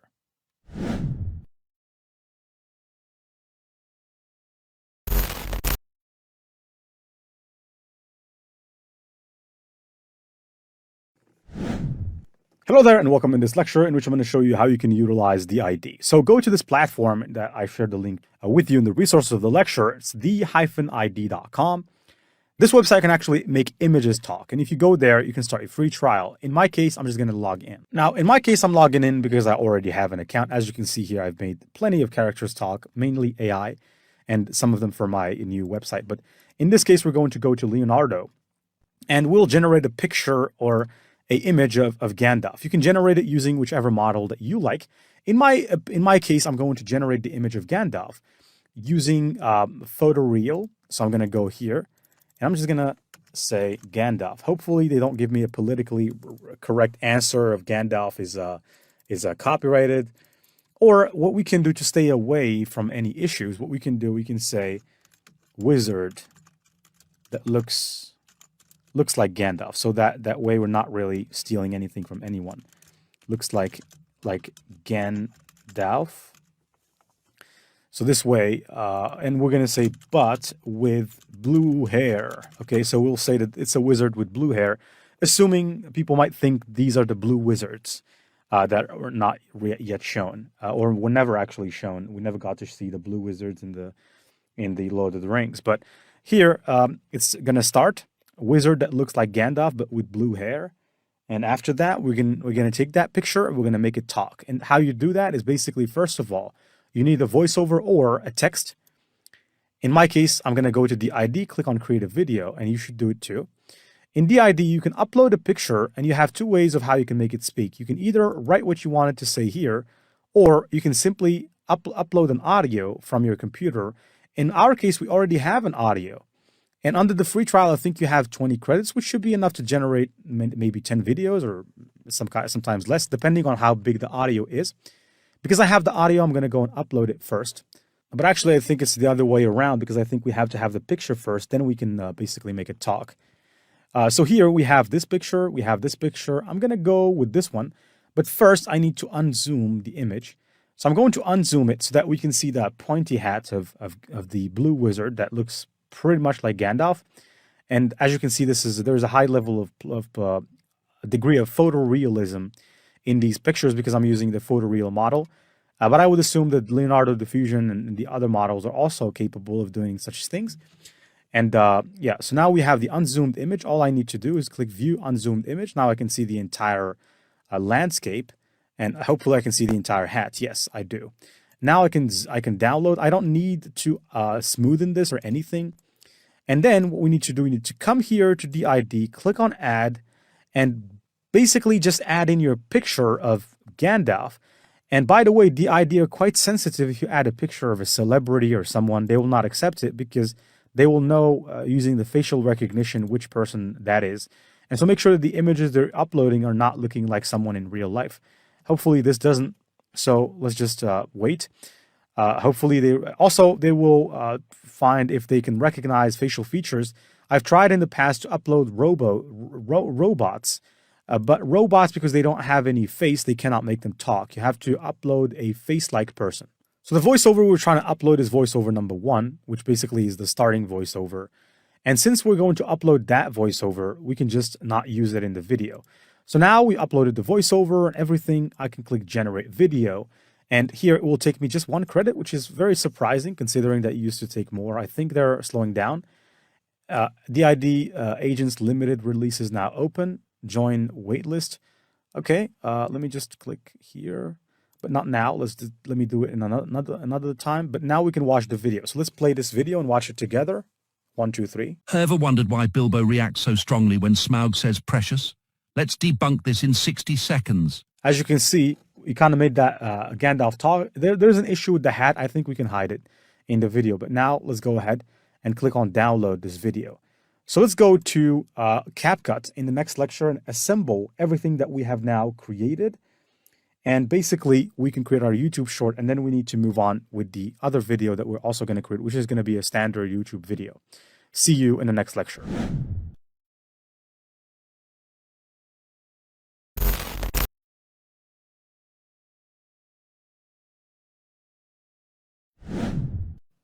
Hello there, and welcome back in this lecture in which I'm going to show you how you can go ahead and create the video. But first of all, because in the first video, we have a video already created a video for Smaug. There was Smaug appearing in a video. What I want to do is I want to basically combine 2 videos, and I cannot do this on CapCut. So I'm going to have to do it here on Canva, and then we're going to go to CapCut. Just indulge me. So here, we're going to name this intro scene. And what we're going to do, we're going to upload the scene in which there is Smaug, and then the scene in which Gandalf is talking. And we're going to remove the background off of Gandalf, or off of that blue wizard, not Gandalf. The blue wizard who's not Gandalf. Now, first of all, scene number 1, let's upload that. Now you can upload scenes to Canva, and yeah, so here the scene is getting uploaded. All right, so here we have it. Now we have the scene. I'm going to just take it and drag it there, and then I'm going to set the video as background. And then what we need to do, we need to upload the scene in which there is Gandalf, or I keep saying Gandalf, the blue version of Gandalf. So here, let's go back. Blue wizard intro. And we can basically just add the blue wizard. And I can take the background from him. So Ever wondered why Bilbo reacts so strongly when... Let me stop this video, and then I'm going to click Edit Video. And then here we have Background Remover. I'm going to remove the background. Now, for those of you who don't have access to Background Remover, I'm quite sorry, because Background Remover for most software is Pro. For videos, not for images. For images, you can find it for free, but for videos, it's Pro. And I believe there is no other way that you can do this. I'm quite sorry. Also, by removing the background, we also remove that DID logo here that appears here. And so now we can take Gandalf actually and make him a little bit bigger so that he is, or the blue wizard, make it a little bit bigger. And I want to just hide that hat effect because I don't want people to notice there's a zigzag thing. And then now we have this video, and then I can just go ahead and download this. With the sound and everything, click download. It's a 6-second video. I'm going to download it in all quality. Click download. In the meantime, while the video is getting downloaded, I would like you to go and import the first part the first scene of the video. So I'm going to go right here. And this is very simple. So don't worry, because this is really, really simple. So go to your file, which you've put all your scenes. And let's start adding scene. So I'm going to add scene number 2. And then every scene that we add, we must go ahead and basically drag it here. So this is the first scene. And then what you'd like to do is just drag and drop it here. And then what I want to do is I want to basically switch the ratio of the video so that it's a TikTok kind of video. So if I click right here on the ratios, now here there are all kinds of ratios. What we want is a 9:16, and it's going to become a 9:16 inch video. As you can see, we still have some work to do because we need to make the video larger from here. And at the same time, I want you to click here on the turn off main track magnet so that we can move this however we like. Because if you turn it on, it snaps into the scene, and I don't want that. So I want to move this around. And then let me take this here, take the cursor, just like you would take the cursor of any editing software. And then we want to click on the video. We want to scale this video. So I'm going to scale this back to where we can see most of it. And then I need to move it aside. So the position of it. Okay. All right, so you can actually just drag the image like this, or drag the video like this. Now let's watch it first. Okay, let's watch. Then we have Bilbo. As you can see, Bilbo is quite struggling there. But we'll see what to do with these scenes depending on the voiceover. Now let's just put the scene here. And then let's go ahead and import the second scene. And then the third and the fourth. And we can edit them later. So I'm going to go and show you some tricks that you can do. Now let's add scene number 3. And add it right next to this one. Right? Like this. And then basically you can zoom out. And then you can click import. You can add another scene. I know that you didn't really have a very large introduction to CapCut, but I believe that you will learn as you go. If you do what I'm doing now, you'll learn as you go. So this is scene number 4. Drag it and place it here. Go to import as well. Drag scene number 5, and so on and so forth until we basically have added all the scenes. So if I go to scene number 5, by the way, it's entirely normal if you keep the aspect ratio other than TikTok if you want. You can keep it small like this, but that's not really going to be very good, okay? I'd like to just increase the size to fit the entire screen. But if you have another argument, then that's your prerogative. You can do it if you want to. So I'm going to take this here and then import. Hopefully our scene of the introduction is now ready so that we can import it as well. That scene has a static Gandalf, so it's not going to be a very big problem. And then there's the last scene. Let me go back and check. So here, our scene was downloaded. Let's go ahead and import it as well. We're going to import it at the beginning. So let's make sure there is room.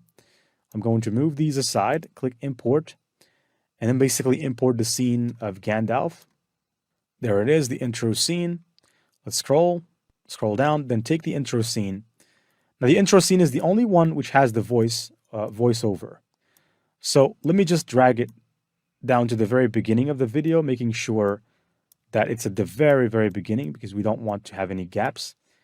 And then let's listen to this. Ever wondered why Bilbo reacts so strongly when Smaug says precious? Let's debunk this in 60 seconds. All right, let's debunk this in 60 seconds. So actually there, if I zoom in, you will be able to see the audio profile. So you can see right here, this in 60 audio seconds. profile. And also one thing that you have to pay attention to, when the audio is playing, you have to make sure it's coming out of both these inputs and these inputs or outputs.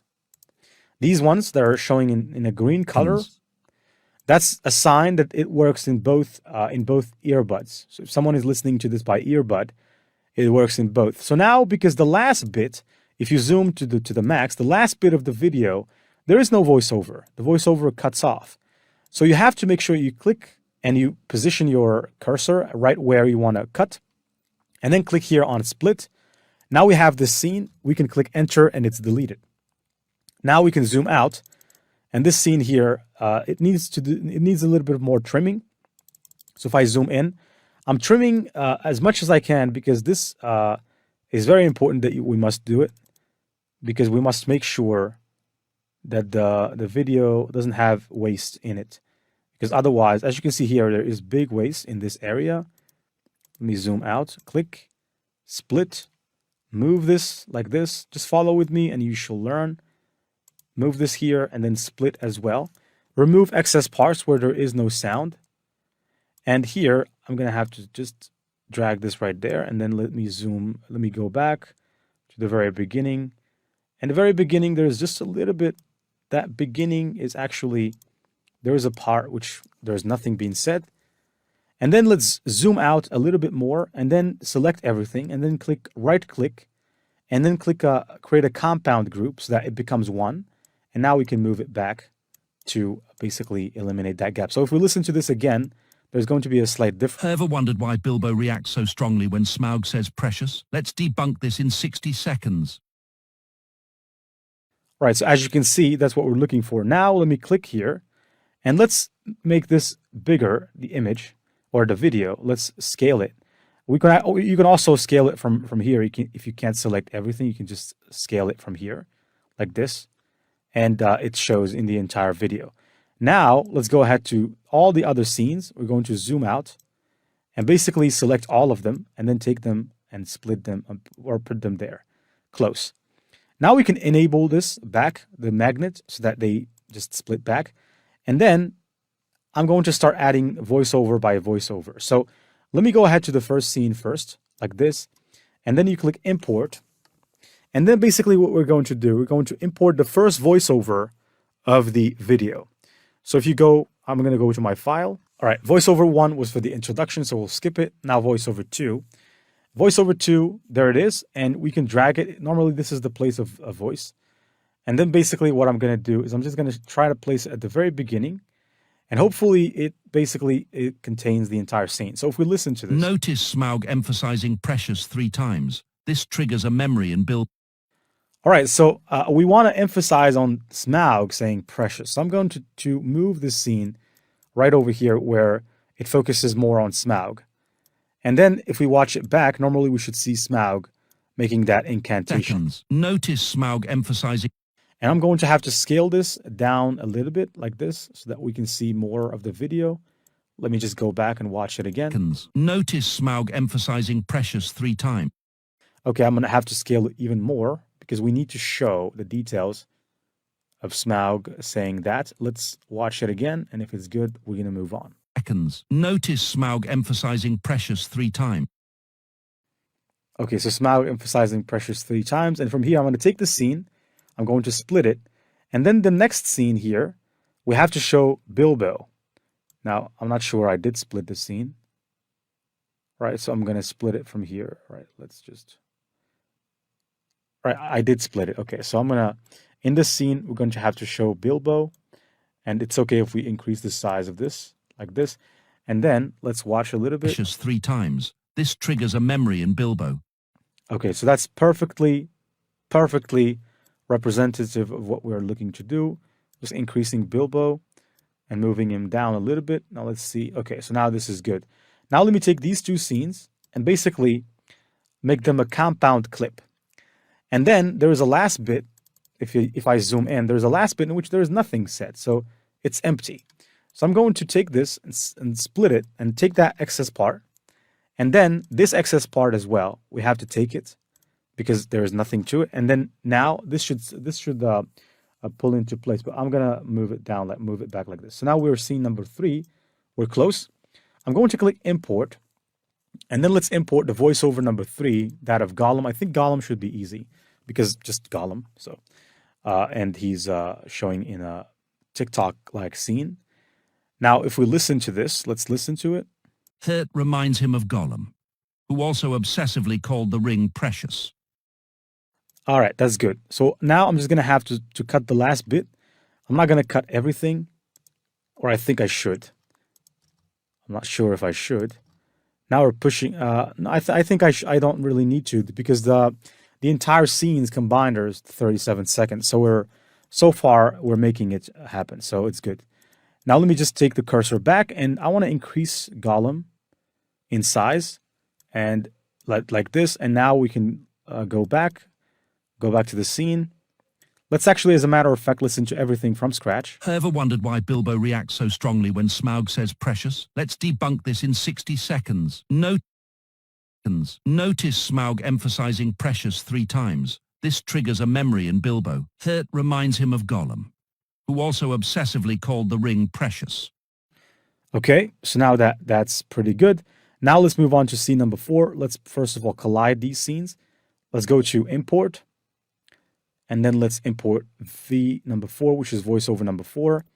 And let's take the voiceover, drag it here as well, and let's listen to this clip. Then a split-second flash of Sauron. Why? It's a cinematic hint. Good.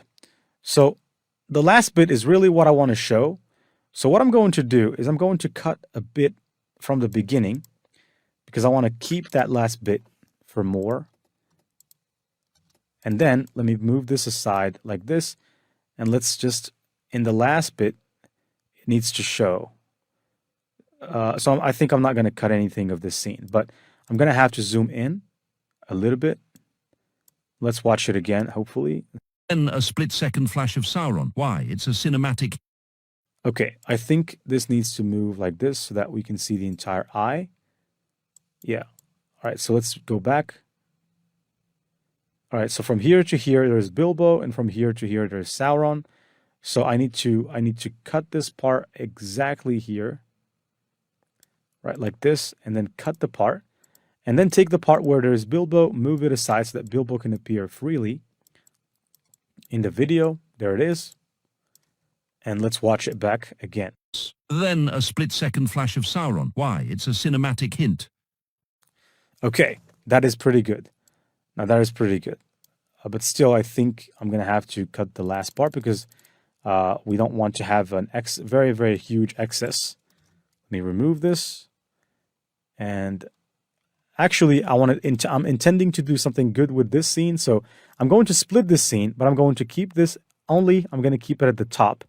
And what I want to do with this, I want to reduce the opacity of it like this to kind of blend in with the next video. So if I take the other video, which is this, and if I move it back, it will rhyme perfect, right? So if I move this like this, notice what's going to happen is that this scene, there's going to be an overlay. So if all right, so let me just go back for a second. Let me zoom to see. This needs to be here. And as you can see, as you will see, there's going to be an overlay. Now let me zoom in quite a bit. And for this, I'm going to reduce the opacity some more. And normally, if I basically just increase this, I'm going to click on this scene here of Frodo and decrease the opacity of it slightly so that there is some kind of overlay. No, I think not. Okay, so I think I'm just going to remove that scene. All right, so let's not complicate life.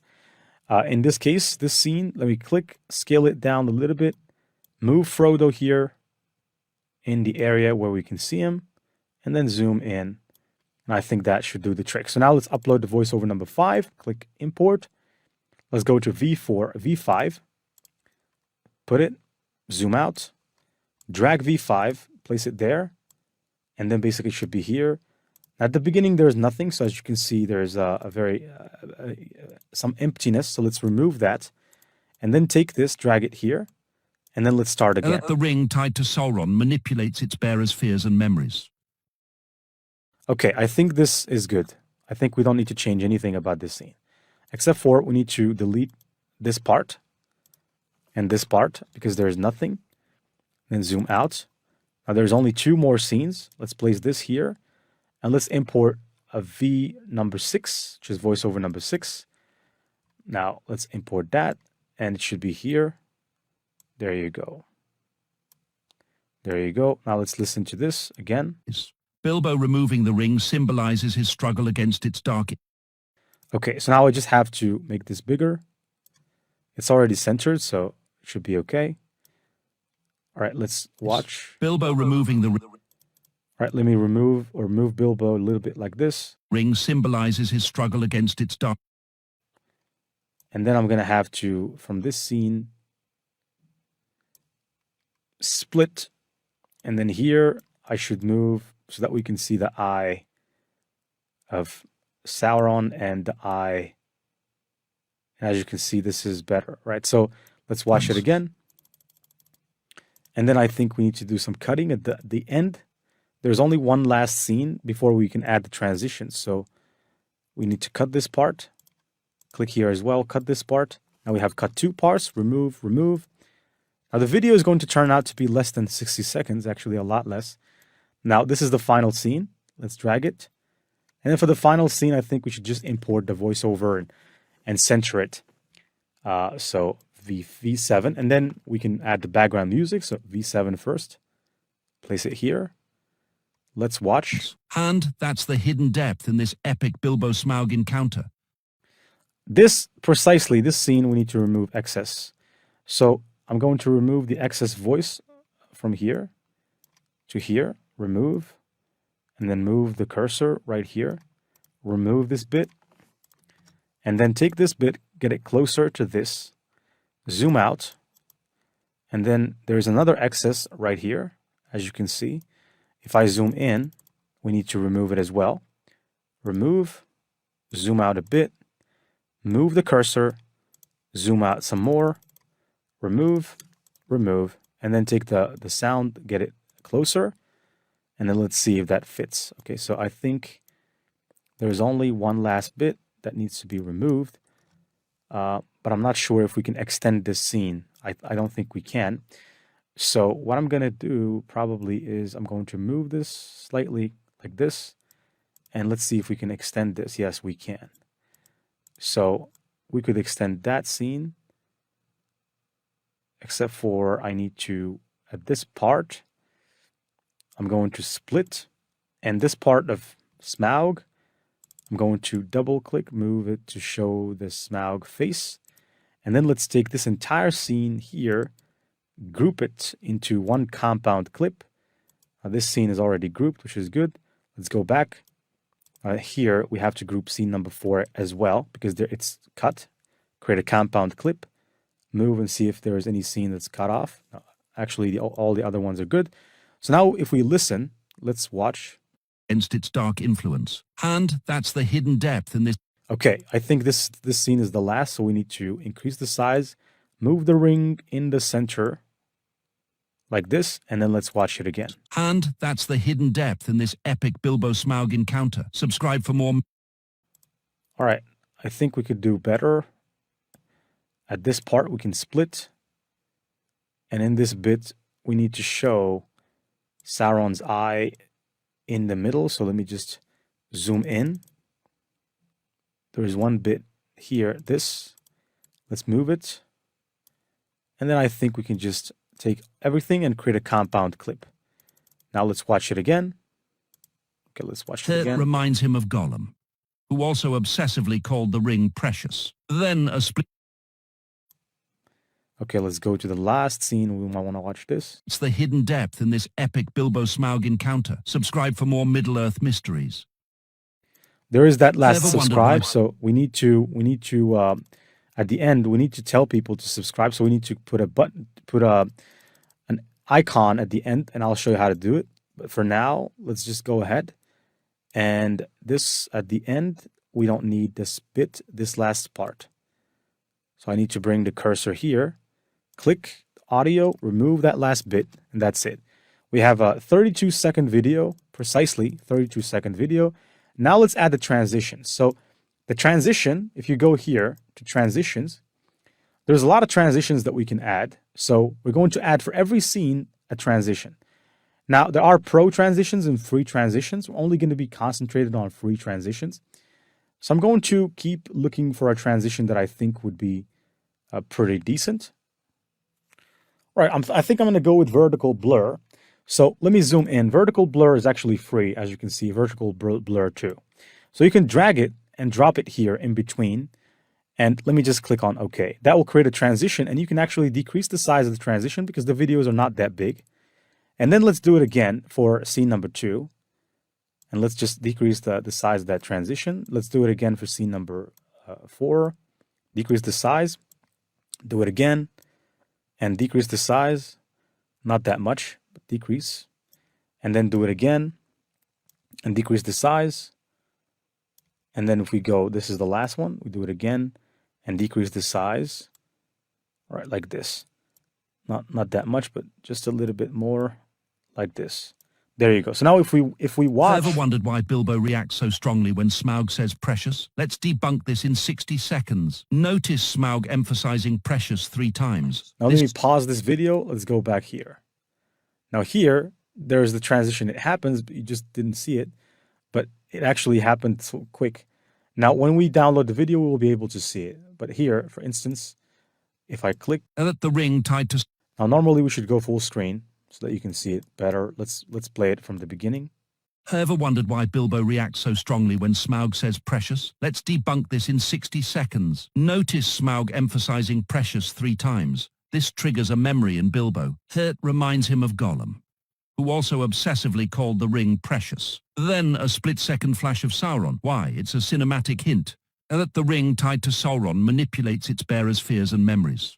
Bilbo removing the ring symbolizes his struggle against its dark influence. And that's the hidden depth in this epic Bilbo-Smaug encounter. Subscribe for more Middle-earth mysteries. All right, so now we only need to add the background music, the sounds. Let's start first of all by the sounds. So I'm going to go back to media, and then I'm going to click import, and I'm going to add that not glitch, but it looks like like a punch or like a karate move. Here, the swoosh. That's the move. So if I take that, it's a very short one, and I'm going to add it right here. Right here, it's very short. Now, I think I'm going to click Control Z because I messed up. So let me just go here, zoom to the max so that I can have control over things, and then drag this here. And now let's drag the swoosh effect right over here. Now, okay, so the audio is added in the back. Now let me delete this part, and then delete this part here as well.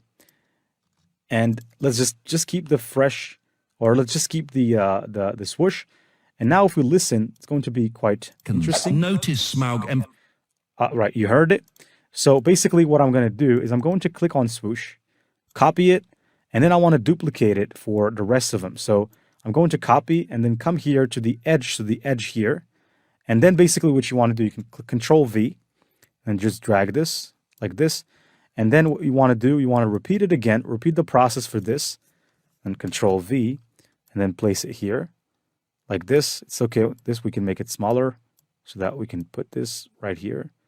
And then what I'm going to do, I'm just going to repeat the process again and again and again for the rest. So for instance, this one as well, I need to do it. So I'm going to go ahead and just click swoosh, swoosh, swoosh. All right, so basically here, this one, that's pretty interesting. And let's just keep moving. There's not more left. So this one, I should just reduce the size a slight bit, then place it here. And basically, let's just put this Control V, drag this here, and then let's go. You need to make sure you put the transition or the SFX sound exactly where the scene is at. Now let's reduce this in size so that it matches the swoosh effect. And then let's zoom out. Let me zoom out some more. And at the last bit, I want to go to stickers, and I want to look for subscribe. So if you go to stickers, at the end, we want to put a sticker that says subscribe. All right, so we want to put it here at the end. Now, there's all, but if we scroll down, we should find the subscribe sticker. I'm pretty sure we will. Or we could just here look at the left-hand side. There is this part that actually shows. Or I can just click here, all effects, audio, media. Okay, so I think I need to look for it. Let me just keep looking down. All right, there it is. Subscribe. Subscribe, share, follow. Okay, so I'm going to take this and we need to place it here and it will be placed, right? So, okay, so right there it is. Let me look. Smaug encounter. Subscribe for more Middle-earth mysteries. I'm not sure it was added. First of all, let me split the scene. Click on this scene and then drag the subscribe to it. Let me drag it here. There you go. Let me drag it here, and then I think that's... And let me make it smaller, and then we can make it bigger like this. Place it here. There you go. And when it comes to the animation, we could probably add an animation to it, like a bounce in or maybe something like a fade in or slide down. I'm just going to go ahead with bounce in like this, subscribe, and that's it. Now, the last part is adding the background music and then downloading. Now, I'm not sure if this is pro. No, it's not pro, so that's good. Because if everything is pro, if you want to download your video at the end, you're going to have a problem. Or if any element is pro, they're not going to let you download. So if I go to audio right here, I can go, media. I can import the background audio or the background music, and we can reduce its sound so that it plays slowly in the background. This is the music, and it's 2 minutes. 2 minutes, yes. Let's drag it right here. Place it there. Let's zoom out, and then let's just basically take this and drag it to when it just fits. And then here, if you zoom to the max, this is a big track, so let's reduce its sound like this, and let's watch the video from scratch. Ever wondered why Bilbo reacts so strongly when Smaug says precious? Let's debunk this in 60 seconds. Notice Smaug emphasizing precious 3 times. This triggers a memory in Bilbo. It reminds him of Gollum, who also obsessively called the ring precious. Then a split-second flash of Sauron. Why? It's a cinematic hint that the ring tied to Sauron manipulates its bearer's fears and memories. Bilbo removing the ring symbolizes his struggle against its dark influence. And that's the hidden depth in this epic Bilbo-Smaug encounter. Subscribe for more Middle-earth mysteries. As you can see, that's pretty good, except for the fact we need to reduce the sound a little bit more. Let me listen to it again. Earth mysteries. Okay, that's good. Now when you're ready, click here on the export button and then export your video. It will export. You can select a different resolution than 1080p, 4K if you'd like. And here, frame rate, I would go for 60 FPS. Codec, just leave it at H24. And basically what I want to do is I want to export this on my computer. So I'm going to place it in the file, a Bilbo file, and I'm going to export. And now it's going to start processing the video, and it's going to export it for us. All right, so once the video was actually created, you can click Open Folder, or you can just simply watch it here. I'm going to cancel because I want to watch the video that we've generated. And this is the video. If I click Open, 1, 2, 3. It's in 4K, by the way. It's in 4K, which is tremendous quality. I'm going to zoom out on it, and basically, let's just watch. Ever wondered why Bilbo reacts so strongly when Smaug says precious? Let's debunk this in 60 seconds. Notice Smaug emphasizing precious 3 times. This triggers a memory in Bilbo. It reminds him of Gollum, who also obsessively called the ring precious. Then a split-second flash of Sauron. Why? It's a cinematic hint that the ring tied to Sauron manipulates its bearer's fears and memories. Bilbo removing the ring symbolizes his struggle against its dark influence. And that's the hidden depth in this epic Bilbo-Smaug encounter. Subscribe for more Middle-earth mysteries. As you can see, that's the first video of our Middle-earth series. I'll see you in the next lecture, in which we're going to go ahead and basically, before uploading this video to YouTube, we need to go and create the intro for our next video that we're going to create. So once we have the 2 videos, we can go ahead and upload both of them to YouTube in the same video. See you in the next lecture.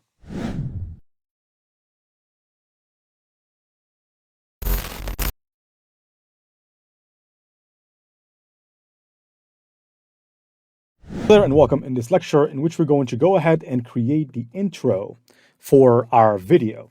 So the intro, we're going to make this intro the basic intro for all the videos that you're going to create, assuming that you like this particular topic. But I'm going to go here to this website called Kyber AI, which basically allows you to do one of 3 things. And the first one is to create flipbooks based on an image, or frame by frame if you have frames. So if you take frames, so you can take an image and turn it into frame, or video and turn it into frames. What happens then is that you turn that video into frames, and then you can turn these frames into animations, and you can combine those later in a video. Or you can just create a motion, right? Or you can transform an existing video, kind of like what's happening here. So I'm going to click the latter, and I want to upload the scene where there's Frodo and Isildur. I want to transform that scene into a scene that looks a cinematic. So if I go to scene number 1, not number 1, I think it's number 4. Yep, number 4. is the one. All right. No, actually, I have to check, because if it's not, then we're in trouble. So let me go to scene number 3, perhaps. Scene number 3. Right. No. Let's go back. I think it's scene number 5. Okay, so scene number 5 should be it. So I want to transform that scene number 5 into an animated version of it. And then I want to create a beginning of our video. There it is. I'm going to click Edit the Prompt. Here, I just want to actually basically, I'm going to click here on Steampunk. I want to create a video of Frodo and whatever, Isildur. Doesn't matter what you say here. It's not very important. And here, it's important that you choose the style. I'm going to choose a steampunk style. And I'm going to go to Video, Preview. And then here, I'm just going to go with version 2.0. Click Generate Previews. This is going to consume a lot of credits. And actually here, it says Request Failed. Okay, so for some reason, the request has failed. I think we're going to have to select a different scene. Let me just go back to Video Settings. Let's go for maybe 5, Generate. Again, credit failed. So basically, I think they have detected that we are using a movie scene, which I don't think they like. So what I'm going to do, I'm going to go back here, click Create a Video. Perhaps I'm going to select a different scene. Maybe that at the end. Or probably simply just keep the last scene at the end. If this doesn't work, then no big deal. Let me go to Kyber, Create Video, click Transform, Video, and then I'm going to use the last video of Gandalf. I think is one of the best. Scene number 7. Hopefully this will work. I want to click of hand touching ring. Hopefully they don't say anything here. Select Steampunk, Video Settings. Just keep everything as is. Generate previews. Again, so I think they detect that it's a movie and they're not really wanting to create it, or maybe here there's because there is a minor outage, but it's no problem that we couldn't be able to do this. So what we're going to be doing is we're going to go ahead and focus on creating the script for our 5-minute video. So or actually less. Maybe we can make it less, but I'm going to say I want to create a 3-minute video, and in that video I will use only images created via AI and certain specific scenes from the movie. And I want it to be about Sauron and the mystery of the Ring of Power. You choose the topic, but make sure you do the same thing you did before, just that this time the video is 3 minutes. And if I hit enter, it's supposed to work. So right now, creating a 3-minute video of Sauron and the mystery of the Ring of Power using AI generated images and specific. Okay, so the start scene is a scene, start with an AI generated image of the ring in shadow with Mordor in the background. Okay.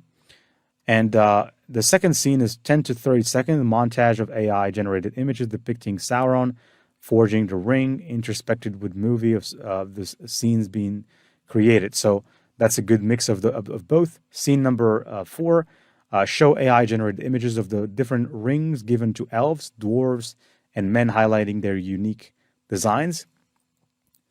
Actually, I think in this scene will be better if we use a scene from the movie. But anyways, use scenes from the movie showing the alliance of elves and men battling Sauron. Here, AI-generated images showing the ring's journey, Isildur's fall, Gollum in the cave, Bilbo finding the ring, movie scenes of Frodo with the ring, interspecced with AI-generated images of the Fellowship, a rapid montage of key movie moments, the journey through Middle Earth, the battles of the Ring's temptations, Okay, end with AI-generated images of Mount Doom, the Ring Destruction, and Peaceful Middle Earth. And that's it. Closing scene, AI-generated image of the Serene Shire and a closing book. Okay, so I'm going to go ahead and in the next scene, in the next lecture, I'm going to show you how to walk through this. Now, I'm going to show you how, if you want to generate an AI-generated scene, how you can do it. But this will take some creativity from you to go and generate the pieces. Obviously, ChatGPT describes everything here. All you need to do is to create those pieces, and that's what we're going to do in the next lecture. See you then.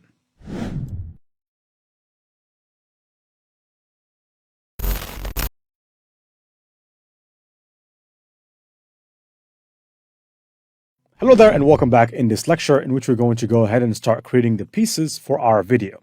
So I'm only going to show you how to create the first pieces, right? So I would like you to go ahead and create a file. Mainly, it should be in the same file as the one that we've created this short. And this time I'm going to say YouTube video pieces. There you go, YouTube video pieces. And then inside of that file, you create a file that you call scene number 1, or from 0 to 10 seconds, whichever way you'd like to call it. So it depends on you. Now, in this case, 0 to 8 seconds, that's what I would like to call it. And they're saying to us here in the first scene that we should start with an AI-generated images of the ring in shadow with Mordor in the background. And what better way to do it but through Leonardo? So I'm going to go to Leonardo, use the photo reel. At the same time, we can also utilize Midjourney if someone watching here has Midjourney. So basically, I'm going to try it in both Leonardo and Midjourney, and I'm just going to have to hit the enter button. Obviously, we need to wait about 20 or 30 seconds for the images to be generated. All right, so we have the first images being generated. These ones are really nice. So I'm going to download this one just in case, and let's go to Leonardo to see, or to Midjourney to see. I think the one that was generated by Midjourney is a lot better. So I'm going to go with this one right here. So if we look at this one is definitely better. The problem is that it doesn't look like the Ring of Power, okay? But this one does. So I'm going to have to go with the one by Midjourney, even though the other one also looks great. So if you go to your downloads, you'll find the download there. I'm just going to go ahead and drag it there. So now that we've created our first image, we need to go ahead and create the second images. Now in the second scene, a montage of AI-generated images depicting Sauron forging the ring, intersected with the movie scenes of the ring being created. All right, so I'm going to go and look for Sauron making the Ring of Power, making the Ring of Power, and at the same time, you should go and basically take a recording, screen recording of Sauron making the ring. You'll find the videos on YouTube, plenty of videos of Sauron making the ring, and take a recording of that as well. Now, at the same time, we need to go and do the same thing with Leonardo's Midjourney. So Sauron making, imagine first, /imagine, Sauron making the Ring of Power, hit enter. And then here, let's go back to check our images. All right, so here, as you can see, these are really good. But let's just wait also for Midjourney. I think Midjourney can have a pretty better output in this case, because Midjourney, in these kinds of images, they're great. Sauron the Dark Lord. I think that if we use the word Sauron the Dark Lord forging the Ring of Power inside of the volcanic Mount Doom. Generate. Let's copy this prompt as well. Try it as well with Midjourney. So copy. Going back to Midjourney. Now here, as you can see, these scenes are good, but they're not that good. I'm going to click Imagine or /Imagine and basically paste in the Sauron prompt. All right, so here we have some pretty decent scenes. Let's look at the Midjourney generated ones as well. Okay, I think the one that was generated, these ones that were generated using Leonardo are much better, especially this one and this one as well. Not too bad. Let's see the other ones as well. All right, so here, looking like Sauron. All right, I think I'm going to go with this one right here. And then create another file, right? And in that file, you should put the image of Sauron, and then you should also put the video of Sauron forging the ring. So all of it should be around 20 seconds because it's from 10 to 30 seconds. So it should be 30 seconds. Now, I'll show you, because this video that we're going to create, we're not going to create it using CapCut. We're going to create it using Canva. We have to do it using Canva because I think Canva is going to go much faster. And I'll show you how to do it. Maybe we can download the video from Canva and do some edits, but we're not really going to use CapCut for this particular video. CapCut, I think, in terms of YouTube Shorts, is one of the best. But for this one, I'm going to use Canva, and it's for free as well. Now, from the scene 30 to 50 seconds, we have, let me create a file for it first.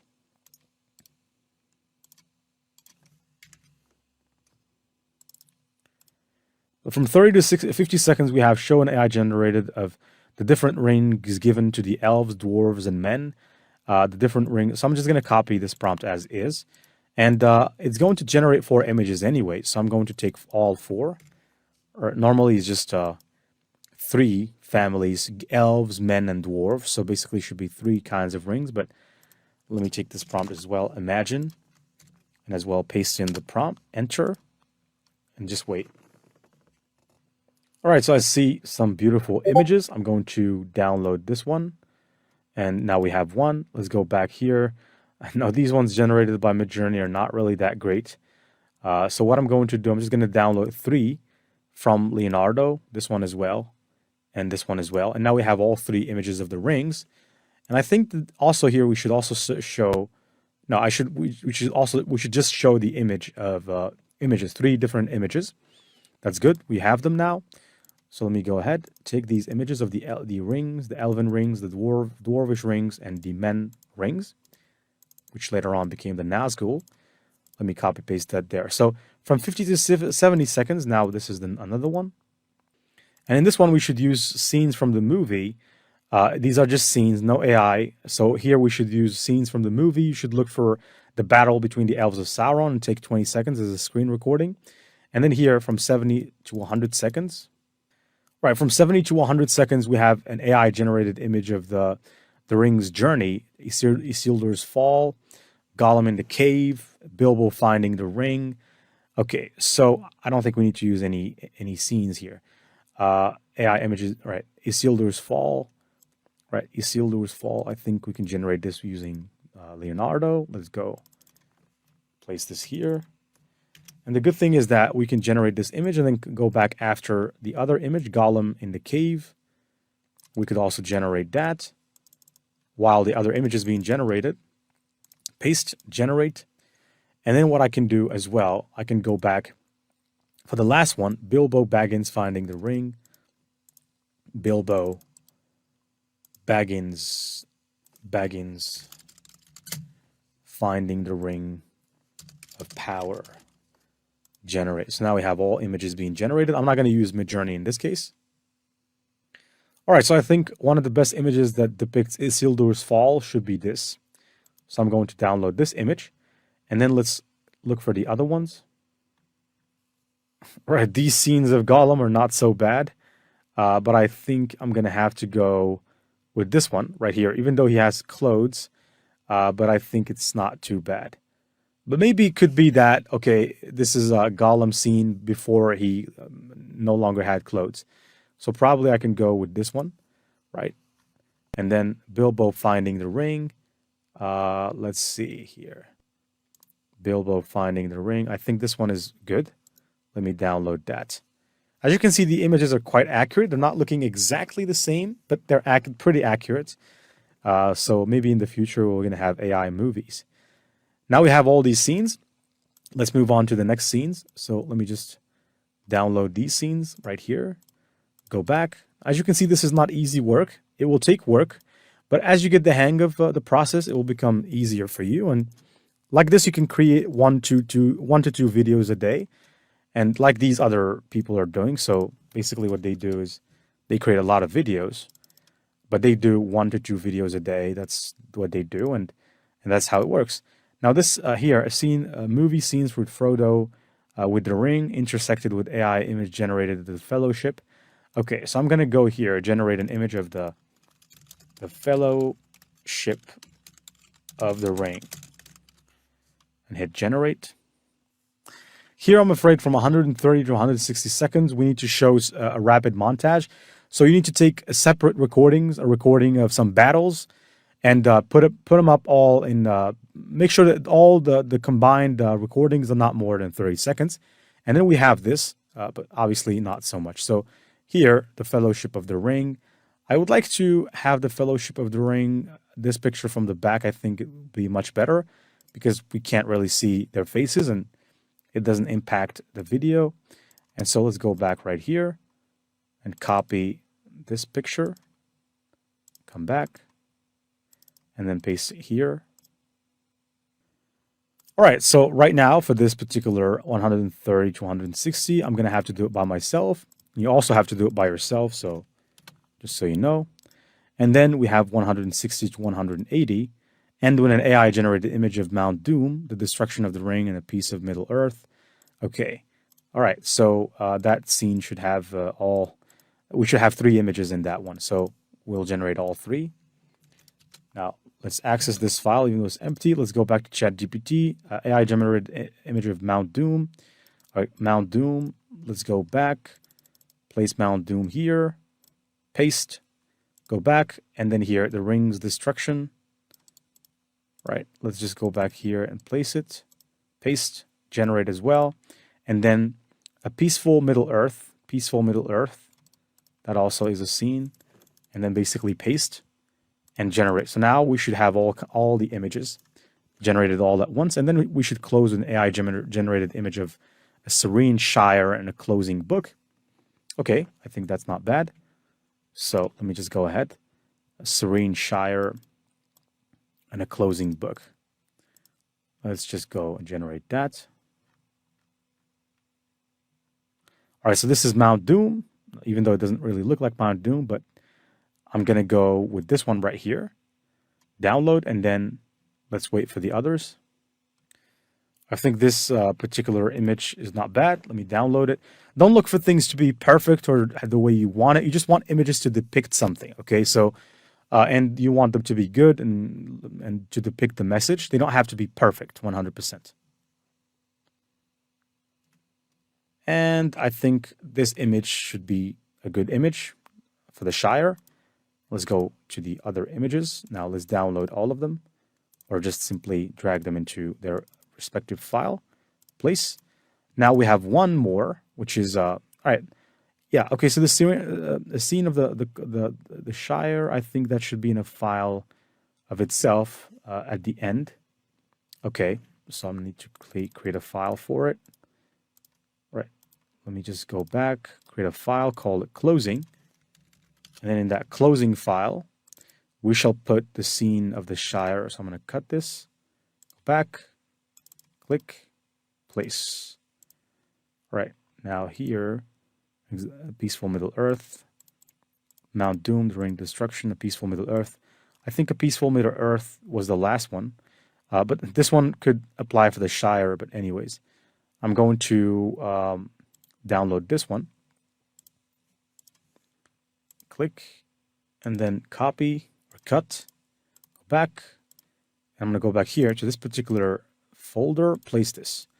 So now we have all the scenes. Only thing you need to do is to record the videos for the other scenes, which I'm going to go ahead and do now, and I'll see you in the next lectures.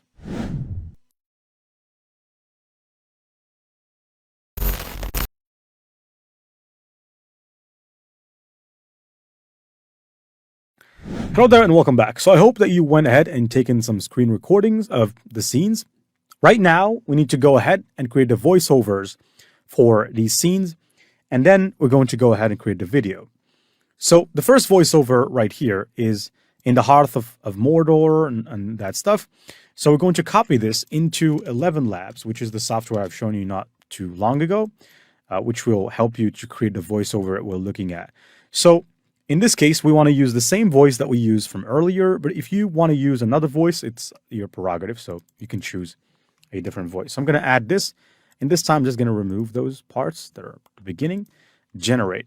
And at the same time, I want to go back, copy the second voiceover, which is created by Sauron, or the Dark Lord Sauron, go back. In the heart of Mordor, forged in Mount Doom, lies the secret of Middle-earth's greatest threat, Sauron's Ring of Power.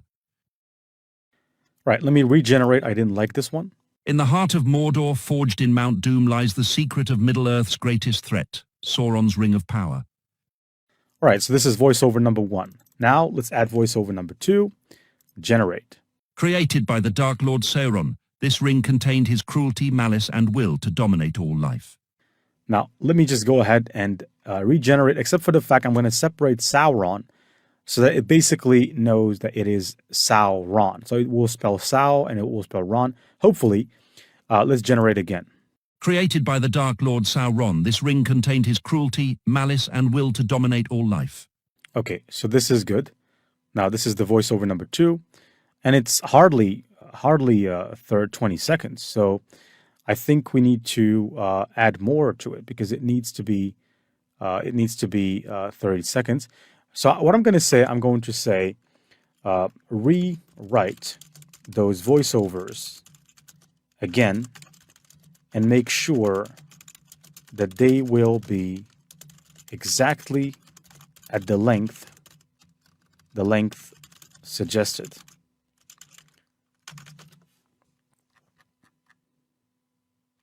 All right, I'm going to pause it. I'm going to say those voiceovers are too short. They will not be exactly the same size. They should be longer. All right, so now while it is writing, to check that it is good, let's go and copy the first voiceover now, and let's generate and see if that's going to be 10 seconds. So it should be in 10 seconds. Let's generate. In the shadowed lands of Mordor, amidst fire and darkness, the One Ring was forged by Sauron, the embodiment of power and terror, destined to seek dominion over Middle-earth. Okay, this one is 10 seconds, so that's good. The second one should be 20 seconds, so let's see if that's accurate. Now, don't forget that you can always reprompt ChatGPT to bend it to your will, because it will, in most cases, will not be 100% accurate. But if you rebounce and say that should change, it will. Right. So this should be 20 seconds. This ring, a masterwork of evil, held the essence of Sauron, its creator. A vessel of his malice and will, it was designed to control and corrupt, weaving a web of power that ensnared the hearts of all beings, from the mightiest kings to the most humble of creatures. This is 15 seconds. I think we're going to have to increase it a little bit by ourselves. So we're going to say the evil of Sauron could not be contained. All right, let's see now. All right. Evil that doesn't sleep. Let's just generate. This ring, a masterwork of evil, held the essence of Sauron, its creator. A vessel of his malice and will, it was designed to... So I'm going to pause. Now let's see this one here. Hopefully it's 20 seconds. If not, we can make it. By the way, the voiceover as well impacts. If the person behind the voiceover talks fast, then it will not be exactly 20 seconds. But let's generate for this one and see. Gifted to the rulers of elves, dwarves, and men were rings of power, each crafted to entice and beguile. But the One Ring, master of all, lay hidden, a silent watcher, its presence unknown, yet its influence felt across the vast expanses of Middle-earth, binding all to its will. This one is 18 seconds, so that's not bad. It's close to 20. As long as it's close to 20, if it's 18 or 19 or even 17, it's quite good. But the moment it is very low or much lower than that, then we have to make sure it is what we're looking for. So here, I'm not sure I downloaded this. Right, so... Gifted to the rulers of elves, dwarves... Okay, now let's paste in the new one. Generate. In the age-old war of the Last Alliance, elves and men united in a desperate battle against the dark forces. This one is good, so let's just move to the next one. I think it did a good job this time after I prompted it to do so. This one, let's generate as well. Lost in the annals of time, the ring endured, a silent agent of chaos. From Isildur's tragic... Okay, this is good. Now, let's move on to this. The burden of copy. You can also, by the way, you can make the scenes all movie scenes if you'd like. Now let's copy this, but I think the combination of AI and movie is good. Let's generate, see this. The burden then fell to Frodo Baggins, whose perilous quest to destroy the ring united the most unlike. This is also good. Now let's move on. Their journey.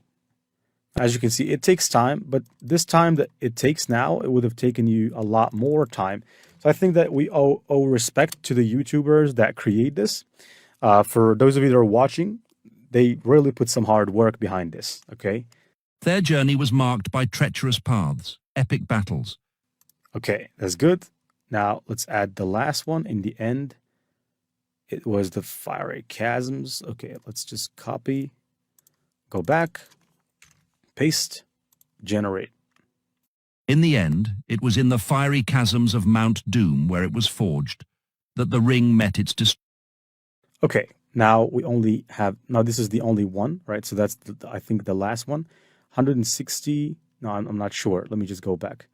I think there is a closing voiceover, which I didn't put.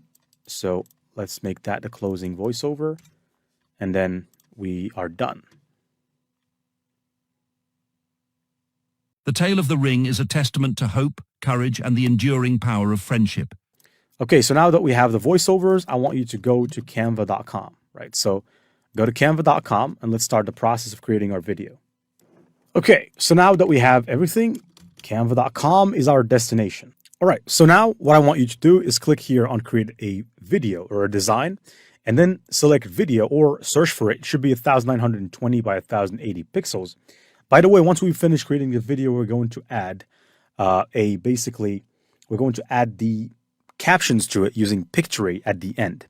Now, what we want to do first, we want to create an introduction to the video with a scene of Gandalf at the very beginning. And we're going to do it in 5 seconds and just adding some music to it, but let's leave the music to the end. But now what we're going to upload is that scene that I've basically taken the screen recording of Gandalf, which I think is the scene number 7. Yes. And that scene should be an introductory section. This is it. And what I'm going to do, I'm going to basically set the video to the background. And then here, I'm going to go to not elements, but if we go back to Canva, there's the banner that we have created. We can go back to it. If not, the banner, I think, is already opened here, so I don't need to open it. And that's why leave your windows open. And what I want to do, I want to copy this grouped element and come back here at this very, very position, split this, take the slider, click on this position in the middle, and then right click, split. Now we have 2 scenes. And on the second scene, what you want to do, you want to put the title of our channel, which is Ringside Tales. And you want to make this a little bit bigger. And then what you want to do, you want to just place it right here at the top. And what I'm going to do is the following. We're going to go and look for maybe something like a light. I think if I go right here, let me take this, and I just don't know why I'm doing this, but I'm doing it anyways. I'm going to put one here, and if I copy, I'm going to go back and position it exactly at the other side, and position it backward. And now let's play this. All right, so this is a pretty decent looking basic first introduction. So now I'm going to add a slide, and I want you to do the same thing. This slide, let's make it 30 seconds, which is the biggest length you can make for a slide. And then what we want to do, we want to start uploading our elements. Now, the first element we're going to upload is the voiceover of the first scene. So if I go here, YouTube video pieces, that's why you organize your job in files. This is the voiceover. And when you upload your voiceover, you can drag it. Make sure that the cursor is precisely at the very first moment. Okay? Because if you don't do that, it's going to be misplaced. Now let's place it exactly there. We can trim the other part later. Now let's In listen. the shadowed lands of Mordor, amidst... Okay, so the first scene, we basically only have 1 or 2 images. We have the photo reel of the One Ring. That's it. We don't have anything else. And so what we're going to do, we're going to add this, okay? We're going to add this picture right here. So I'm going to click, actually, as a matter of fact, from here directly, I can drag the image into Canva, or you can upload it. And I'm going to just place this here. And what you want to do with the picture is set the image as background. And then let's click edit the image and then basically add some contrast, add some saturation, a little bit of light, and then click on animate right here. And the animation I'm going to add is the breathe animation so that it looks mobile. It looks like it's moving. It's not, but it looks like it's moving. And right at the end, bring your cursor and then click right here. Bring the cursor here and then click split page and then remove the excess part. And now we have our first element. Now let's move on to the next one. So the next one, the next seconds is basically 0 to 10. Now here we have a bit of work. We have Sauron forging the ring, 3. All right, so this should be also 30 seconds. So if I click here at the timing, make this 30 seconds. And then basically let's start uploading. So as a matter of fact, I don't need to upload. I'm just going to upload the voiceover first so that we can put it there. It should be 20 seconds. Okay, 20 seconds, this is the scene. So let's place the voiceover exactly right here at the beginning. And then let's go back to get our elements, which are the images and the video. Let's start with the images first. Put the images, and then what you are looking to do, you're looking to put the first image, and then you set it up as background, and then you click on the image. Now it's already in breathe mode.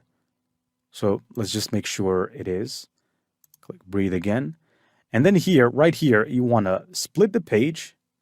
And on this page, you want to delete the image from it. Now, actually, not like that. Let's go back or click Control Z, detach the image. And then you can actually, let me just Control Z again because I did it on the wrong slide. This one set the image as background. Let's move on to the next one. Detach image from background and then remove it now. And then take the next image and then again, set the image as background and then split another part like this, maybe just a little bit like this, split.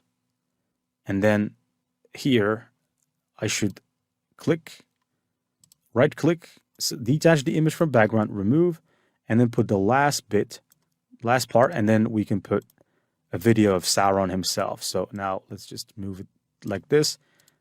Now, like I said, don't try to make this perfect. Now let me click on this, detach image, remove, and then upload the file like this, and go to the video of Sauron forging the Ring of Power.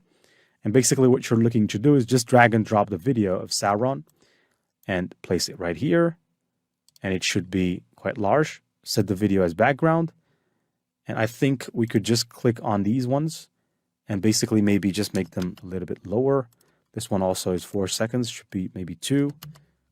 And I think that is more like it. So now we can crop this, or I can just simply bring my cursor back here like this, and then just split the image and remove that excess part. And now we're going fine. So now let's add another slide. Go here, 30 seconds. And it's just the same process over and over. So it's just like baking bread. Once you know how to do this, you can do this for multiple videos. And it's if you do it every day, one video a day, you will have a channel with 365 videos. So all it takes is one video a day. Now let's add the third voiceover, and then let's start adding the images. But for the third voiceover, I'm going to evenly split the pages, evenly. And then at the last bit, I'm going to split the page here, delete this bit, and come down here. And then let's start uploading the images one by one. So if we go, these are the elven rings, the dwarvish rings, and the men rings. Now let's add the first image here. Set image as background, click here as well. Add this one. Set image as background, click here as well. Add this image, set image as background. Now we can take care of the animations later if there is any issue regarding the animations. Now let's click 30 seconds as well for this. Upload files. Let's move to V4, voiceover number 4. And we're getting closer. Now once you have your elements, it doesn't take that much longer after it. So it will be pretty much easier. Now let me just do the same thing from here. Drag the voiceover at the beginning. It's quite slippery. Now let me click upload. Now what do we have here? We have, no, this is voiceover number 4. Okay, so I've mistakenly added the rings here as well, but normally this is just a scene of men and elves in an alliance. Nothing to it. This is easy. So should be loading. Let's put it, and then let's set it up as a background video. And then let's cut the last part like this. Split. There's this part. Remove. Again, click plus. Go here. 30 seconds. And then click upload. And then what we're looking to do is basically go out. And then go out again. And then from 70 to 100 seconds, we have this voiceover. We have 3 images. We're going to split the scene in between them. Now let's just put this here first. Click here, split, click here, split, and then click at the last bit and split, right, like this. Remove this bit. And now let's click here. Let's add our images. So the image of Bilbo, Isildur, and Gollum. And I'm pretty sure that you've seen people doing this and you wonder how is this done. Now you know how this is done from scratch. So really from the scratch of the scratch. Let's set this image as background as well. Now let me click here on add page. Okay. Now let's go back. Now this, I forgot to put this at 30 seconds.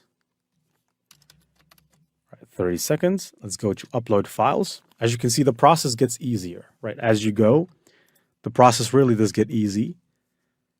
V6. Now in V6, we have one image and the rest is just, all right, so this is it. Let's place this here. We can also drag the music here as well. That's a good suggestion from Canva. Now let's upload the files. Now what files should we have? So a photo reel of the Fellowship of the Ring, and then we have movie scenes of Frodo and Gandalf.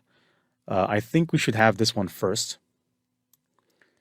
So let's add this one first, place it down here. And then what I'm looking to do is set the image as background and cut a bit. And then in this one, I'm going to basically right click, detach, remove, and click upload. And then what we want to do, we want to add this is a movie scene between Frodo and Gandalf back when they discovered the ring in the first movie or the first part. Let's place this right here. And then let's set the image, the video as background. And then let's click right here with the cursor, split the page, remove the last bit, and then, no, you remove it again. It's quite stubborn. All right, finally. It was removed, but I still have excess. So let's split again. Remove this last bit, click plus. Now let's upload the files. First. Let's go back, close. Click here, 30. Enter, good. Let's move on, right? So there's not much left. And then we need to add a background music, which by the way, we can use the same background music from Pixabay. I think if that is our main music, I think that would be perfect. Now let's add this right over here. Okay, that's good. And then let's click on upload files. As you can see, it functions pretty much like the way CapCut functions. So they also Canva have an all-encompassing video editor. To be honest, their video editor really is great if you're looking to create some interesting videos, especially that they have the graphics and everything you need in one place. It's really great. It has some limitations as to some other things that it doesn't have access to, but it's really one of the best things you can have is Canva. Now let's click on plus. I don't think there is much left. Now, I think if we click 130, no, this one is we have 160 to 180. And okay, so now if I click, it should be 30 seconds. Now, the reason I'm doing 30 seconds is because I want to have visions that I know what to cut. Now, let's go back here, go back, and there's not much left. Just be patient. V8, voiceover number 8, and then we can skip. Now, let's drag this here like this. Drag. There you go. Upload files. And basically here, let me just go ahead and add all of these images I don't know why at the beginning it seems like the voice is fading. Okay, but let's just not care too much there. Now let's split this part and split this part. And the last part, it's okay, we can just show one image. Let's split this part as well, remove this. I think this needs to be a little bit extended. Right? Okay. And now click this, add this, right, like this. Click here, add this, like this. And then click here and add the last scene, which is the scene of peace. And we have one last bit, which is also 30 seconds. Upload the closing file, the closing sound. And then, of course, we're going to have to watch the video. So closing, closing. There's not much left. So it's a 3-minute video to be precise. At 3 minutes, precisely 3 minutes.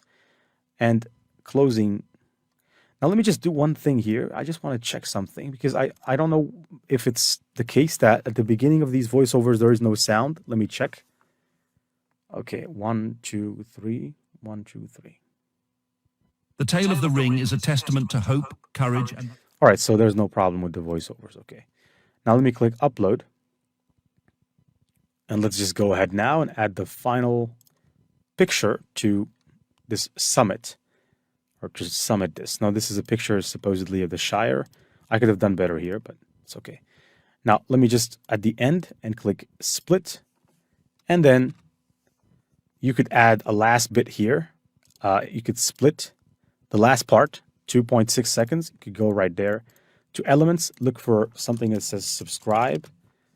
And we can take a button that says subscribe. For instance, like this one. Doesn't need any animations. It's already animated. So that's the good thing. And you could put it right here at the bottom or right here in the middle, whatever you want to put it. And it's going to play like an animation. Now let's go back to the very beginning of the video, the very, very beginning. And at the very beginning, I want to go to uploads and I want to upload the background music, okay? The background music of our video. So if I go right back, the background music that we use for YouTube short, which is Let the Mystery Unfold, I want to click and it will add right here. Now, it didn't overshadow our voiceovers. If you click right at this edge, like this, I want to split, right? So I want to click here and I want to click on the music and split the audio so that we have two audios. Let me just drag this one here. And let me just drag this one here, like this. Now in the first audio, I want to make it basically a little bit full sound. And I want to click on the audio. Here, if you click on the sound, you have access to change this to maybe, I think 50. Not 500, just 50. 50, not 5,000. And then here, I'm going to click the other sound. And we want to change this down to maybe 3 or something like that because we don't want it to be overshadowing. Now you can click the share button and you can click download and we can download this in HD. Hopefully we didn't remove any part. Yeah, I think we need to just extend the last bit. So I'm going to click on the downloads and just close this and I'm going to click this element, click copy the track, or just click right here and click right and then duplicate track and it will ultimately duplicate. And now we have our video. Now let me just make sure that we didn't miss anything or that we didn't remove a scene. Right. I think that should be fine. So let me go ahead and click download, quality 4K, download. And while it's downloading, we can watch our video. Now, while I'm recording, it gets difficult. While I'm recording, we're not going to have the full experience. We have to wait for it to be downloaded so that we can watch it together. And that's why I'm going to have to pause this video. And in the next lecture, we're going to watch the video. And then what we're going to do, we're going to go ahead and add captions to it. So see you in the next lecture.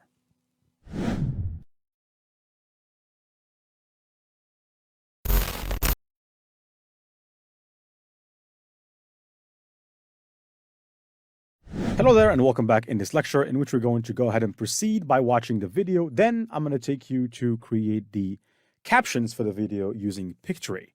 But as of now, let's watch the video.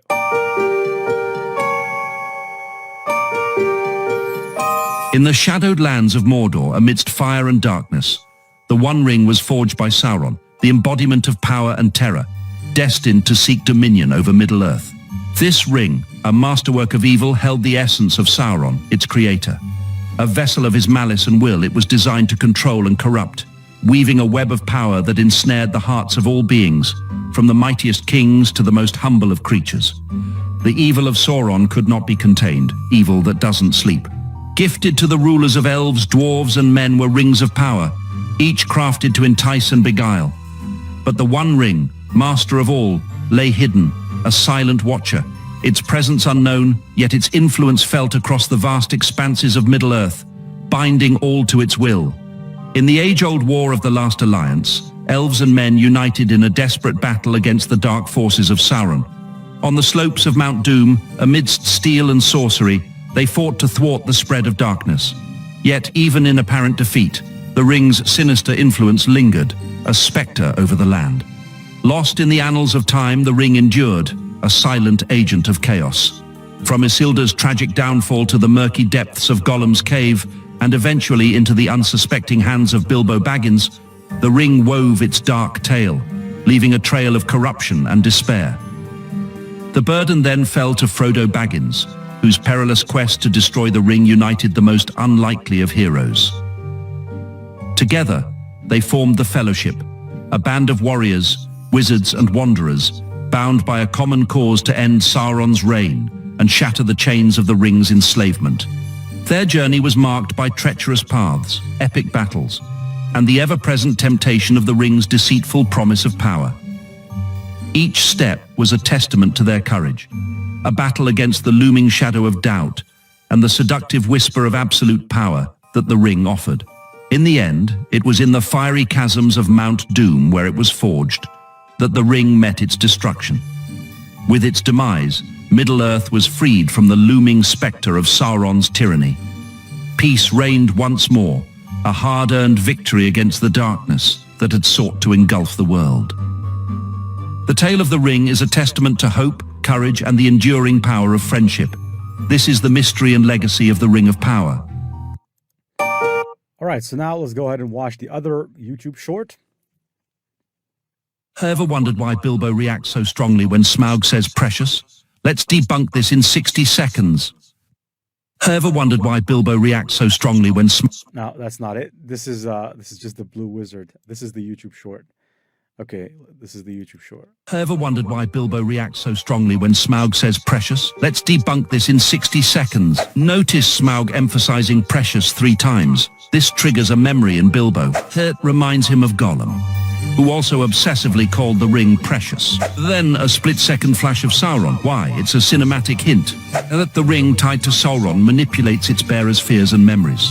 Bilbo removing the ring symbolizes his struggle against its dark influence. And that's the hidden depth in this epic Bilbo-Smaug encounter. Subscribe for more Middle-earth mysteries. Right, so as you can see, that is it. So now I want to take you to Pictory AI, which is a software that can add captions to your videos. Except for when you download the video, it will contain watermark if you don't have the Pro plan. But for that, I have an option for you. So if you want to maybe take this seriously and you want to have a membership, I have an affiliate business or not. Actually, I'm affiliated with Pictory, so they give me 20% off. Just in case you're going to purchase it anyway. So the code for it is Ruane, ROUANE 89. ROUANE 89. And if you use the link in the resources of this lecture, you shall benefit from 20% off in case you are serious about getting Pictory, because it will help you do a lot of stuff. In this particular case, what I want to use the Pictory AI for is to basically add captions to my video. So to do that, I'm going to go here. And basically what you need to do is here we have the option to edit video using text. So that's what we want to do. I'm going to click on proceed. And basically here you either add the YouTube video link or you upload your video if you have it in your computer. In our case, I have it in my computer. Now, this account that I'm using is not the real account that I have. This one, I have a free trial, so it might not work. But if I use my own account, which I have a membership with, obviously I'm an affiliate, so I have to have a membership. Basically, they don't give you, or they don't, you're not going to download the video with a watermark. So if you click upload the video, what happens now, or what's going on in the back end, is that Pictory is actually basically reading the video and putting it into a script. And the good thing about Pictory is that they are so accurate. So if your video is 10 minutes and you're really afraid that if you're using Adobe Premiere and if you want to caption the video with AI in Adobe Premiere or using CapCut, in most cases, they don't really do a good job because AI doesn't do a good job in captioning. But this one is really surprising to me how good they are, because in most cases that I've used it, it really is very accurate to the letter when it comes to captioning the video. And that's really what you need. Now, once it gets to 100%, it's going to give us a choice to select the type of captions that we want to add, where do we want to add them, whether that be in the center or at the bottom. And so we're going to do that in the next lecture. All right, so here they're asking us to remove filler words, but I'm not sure we have any filler words. And when it comes to the silences, we really don't have that many silences. So I'm just going to keep clicking next here because I just want to move on. And right now, I want to go and click Customize Video. And it will leave the video exactly in the same size, which you uploaded it at. And it will take you right here, in which it's going to give you the option to customize the video. And that's where the magic happens, because that's where we will add the captions for free, right? For basically free. And except for when you download the video, it has the watermark. But if you have the plan, you should be able to do what you want to do. The plan is limited, so it's not perfect, but it is really the best investment that you can do if you're starting a faceless YouTube channel. I think that Pictory is a must, right, for people that are starting it, because at one point in time, you're going to get tired of adding captions manually, because you can add captions manually by just adding them as a text. But in this case, it's better to have a software that's doing it for you. So if we go here to Styles, click on Styles, and then here you click on Styles Library, and that's where basically the captions are at. Now, if you scroll, you can see that there's a lot of caption types. Just pick one that you like, that you think is going to look good with this particular type of video. Now, in my case, I think this one is pretty decent. Okay, so I'll go with it. And basically here, it's at the center, so maybe if we can find something at the bottom that looks similar, I'm going to go with it. But if not, I'm just going to go with that one. Let's just keep looking, keep looking. Okay, so I think this one is the closest one to it. So I'm going to click this one. Okay. This is the one. And what I want to do is I want to apply this to all scenes by clicking apply to all scenes. What will happen is it's going to apply this to all the scenes that we have. And that's what we're looking for. So we're looking for adding this to all scenes. Now here in this particular one, I don't think that's not really a scene where there's no text here. So that's why nothing was applied. And once you're done, you can preview, or you can just simply download. In my case, I would just download the video. Hopefully there will be no watermarks. I'm not sure, but just hopefully under the free preview, they don't show the watermarks. And in the next video, we're going to go ahead and basically upload the videos to YouTube, both of them, the YouTube short as well as the other one. But first, before uploading them, we're going to have to design the thumbnail for the video. And that's not going to take us that much time. I'm only going to take inspiration from any one of this YouTube channel's videos.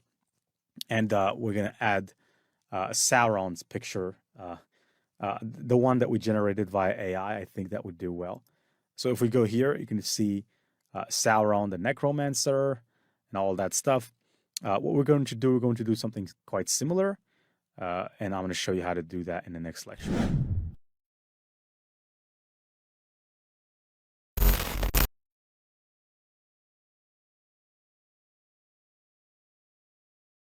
And welcome.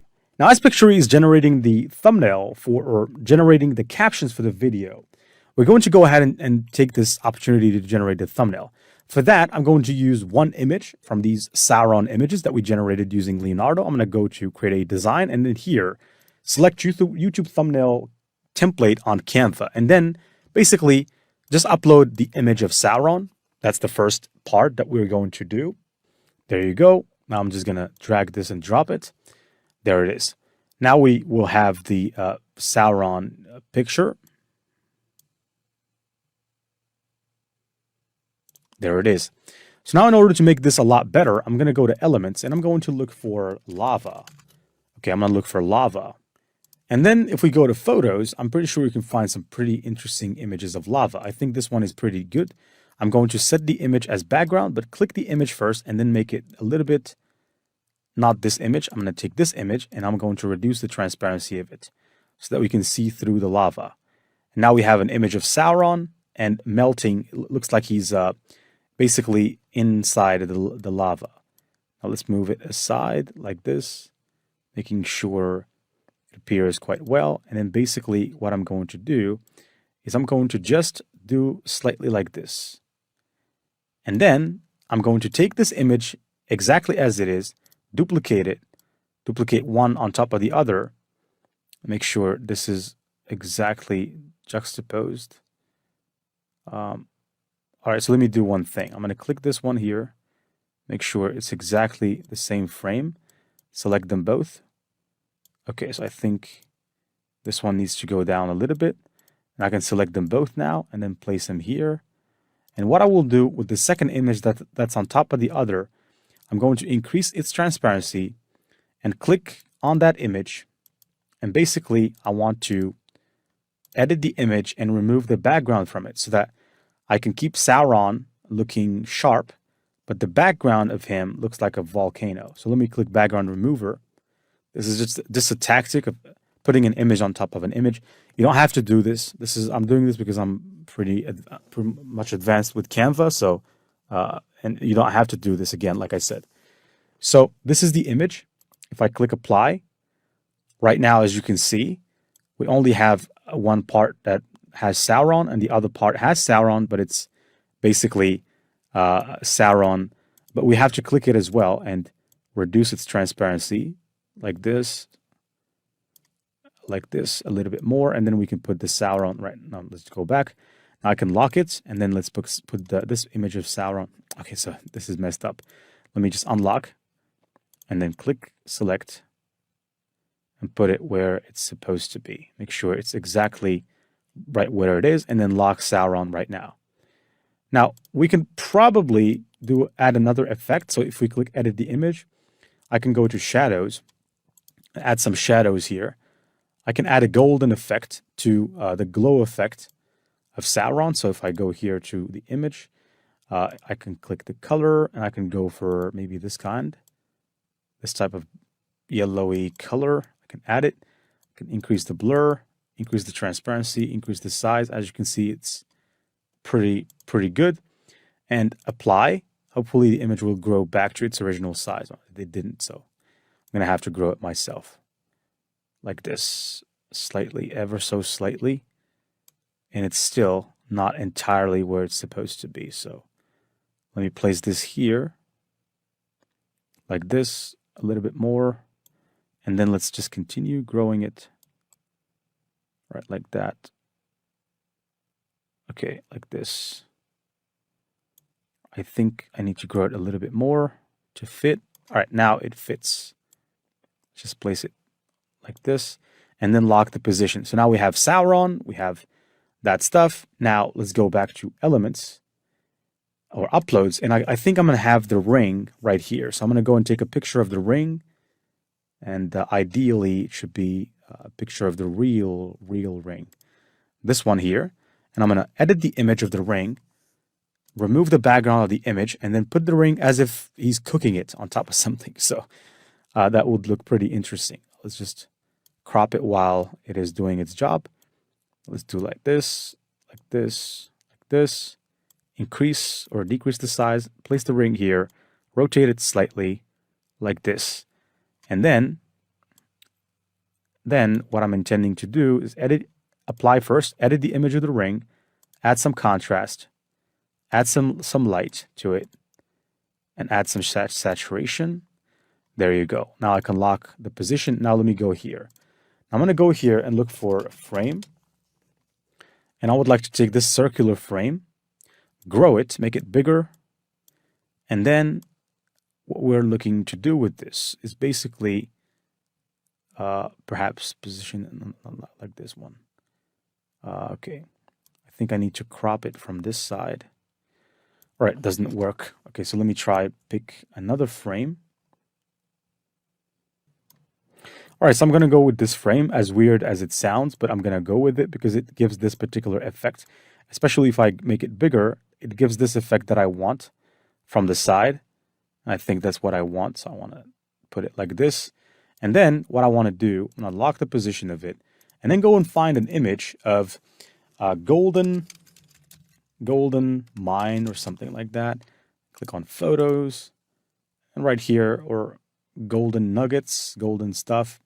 Okay, I think I'm going to take this gold, drag it onto the frame. There you go. I think that is good. All right, let me unlock again, drag it a little bit like this, rotate it slightly like this.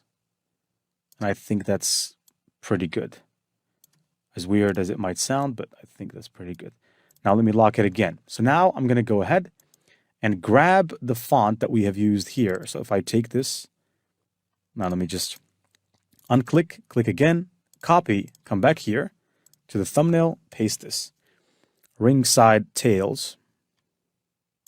And I would like to make it smaller like this and then drag it right here to put it down at the bottom so that people can see it. And then again, click or just simply paste. Now the title of the video is, I'm going to title it The Hidden Secrets of Sauron. So if I ungroup, now I can just select one element, remove this one, we can add it later. But let's say the unknown secrets of Sauron. I think that's a thumbnail that people will like. And I could just put it in 2 sentences, make it a little bit smaller like this, and place it right here. The unknown secret of Sauron. And then now I can duplicate one and put one right here and then change the color to black of that duplicated one and then position it backward and then zoom in while I still have the handle over it. No, I didn't change the color of it. Okay, so let me just do it black. This is the color. Okay. All right. Let me just go back. All right, this one should be black. I think it's black, but it has an effect. So I'm going to have none as the effect. And then just take this one and slide it right like this. Secret of Sauron. I think now it's making sense. All right, now let's just take this group. Now it's 1. We can cramp it up like this, but it doesn't work.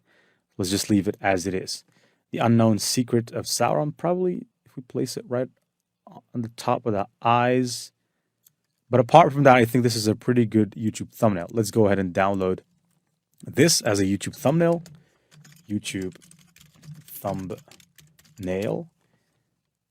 And I think this should make up for a pretty good thumbnail. Let's download. Now let me go back to see if the Pictory video was actually generated with the captions. Okay, so right now, I'm going to go to the next lecture, and then I'm going to show you how to upload these videos onto YouTube and make sure they're optimized. And then we'll wrap up with the course.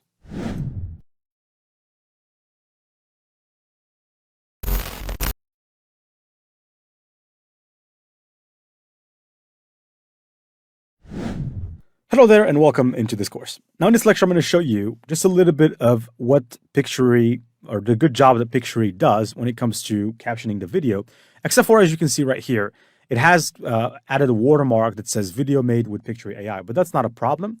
Since if you want to really use Pictory for serious business, if you want to remove the watermark, then you have to go for the Pro plan. There is no option, right? Now, it's not because I'm trying to get you to buy or anything. You can actually keep the video all the same without captions if you'd like. But it's up to you. If you want to add captions using this way, which is automatic and doesn't take much time from you, you can do it. And as you can see here, The captions are added, and that's pretty beautiful. They go very well with the video, with the colors of the channel and all of that. So this is really good stuff. And as you can see, it also adds a layer of creativity to the video. And as you can see, it also adds a layer of creativity to the video. So right now, we're going to go ahead and add the first video onto YouTube, and then we'll basically upload the YouTube short. Now, the first video will not take us that much time. So we'll only have to click here on Import Video, and then you can basically start the process of creating your video. It's very simple. So if you click right here on Create, you click Upload Video, and then very simply, you can upload your video. So go ahead and upload it.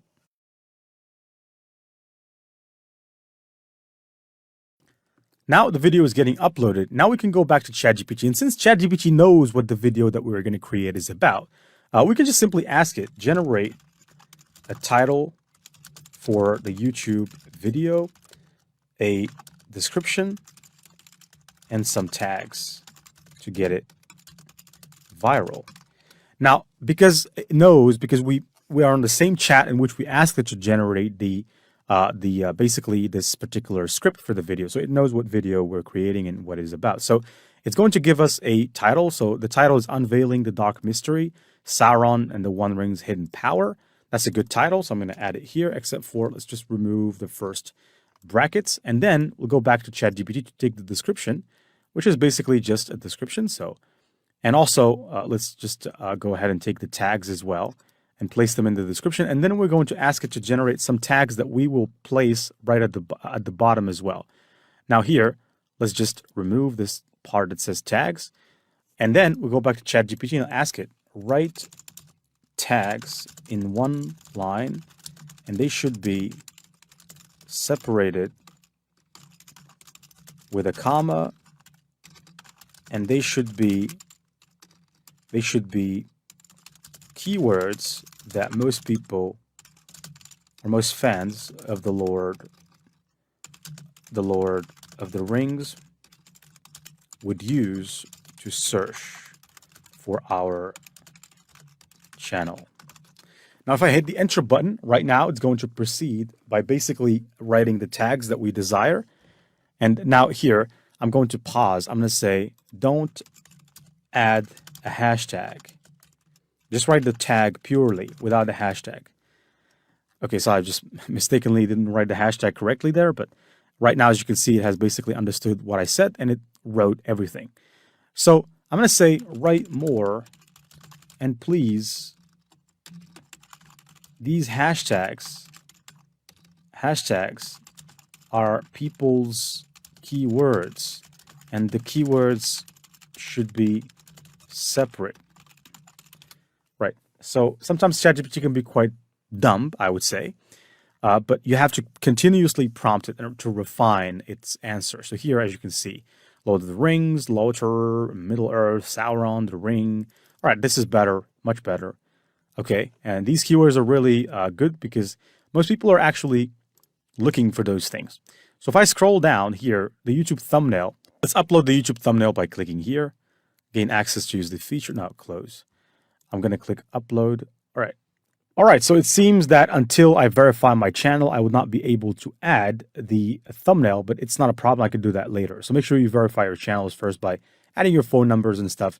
That's what YouTube requires. So if I click show more here, they should be able to show me the tags. And I think if I just click and paste the tags right here, they should be fine. And select the video language if you want. I'm just going to select it at English, recording date or video location. It's not really necessary stuff. I'm just going to go for video languages English because it's not any other language. So English, and then video has no location. We didn't, quite frankly, record it. And the comment moderation, just keep it on because you want people to interact with you. Now click next, next. And then here, you can basically publish this as public and basically click publish. And it will take some time for the video to be published, but it will eventually get published. You can share it on Facebook, Twitter, whatever social media channel you want to share it at so that you can grow some traffic, get some decent traffic. Try to get as much as 1,000 people to visit it in the first week. And you can do it by going to forums, by going to, there's all kinds of social channels out there on Facebook. There's a lot of Facebook groups for the Lord of the Rings fans. There's a lot of Reddit groups for the Lord of the Rings fans and Quora spaces. You can start to just go to forums and groups and share your stuff there, and even think about running a YouTube ad for your video on a low budget so that you can get some traction. And I think if you have $100, from my experience actually as a digital marketing agency owner, $100 can get you 10,000 viewers, at least 10,000 viewers, at least. That's the least it can get you. And so what we're going to do right now is going to post the second video accordingly, or the same way. So I'm gonna go back to the very first message that I sent to ChatGPT. And then right here, I'm going to go and edit this prompt, right? Because this is where we talked about the short. And I'm going to say, write a description, a title and description and tags for the YouTube short. Make sure the tags are separated by a comma and don't use hash tags. And then if I click save and submit, it's going to start the process. And then go back to your channel. Again, click create, upload a video. Then you upload the short video just like we uploaded this one. So basically, I'm just going to go ahead and just add the video. So if I go Blue Wizard intro, it's supposed to be YouTube short. There it is. If you upload it, YouTube will know immediately it's a YouTube short. So basically, they will really not ask you for a thumbnail because they'll understand the format of the video is a YouTube short. As you can see, there it is. The suggested hashtags here, I can add all of these. And I can even add mine, Sauron, Tolkien lore. Right. Actually, let me just remove one. Just keep those two. The mystery, Bilbo, right. D should be with capital T, and then we can just scroll down. It's not made for kids, and then next, and then finally, next thing you know, you can just basically add this immediately. They will check against copyright. You can just click publish, and now we have both videos published, and so we have basically done everything. So now you don't have anything else left to do.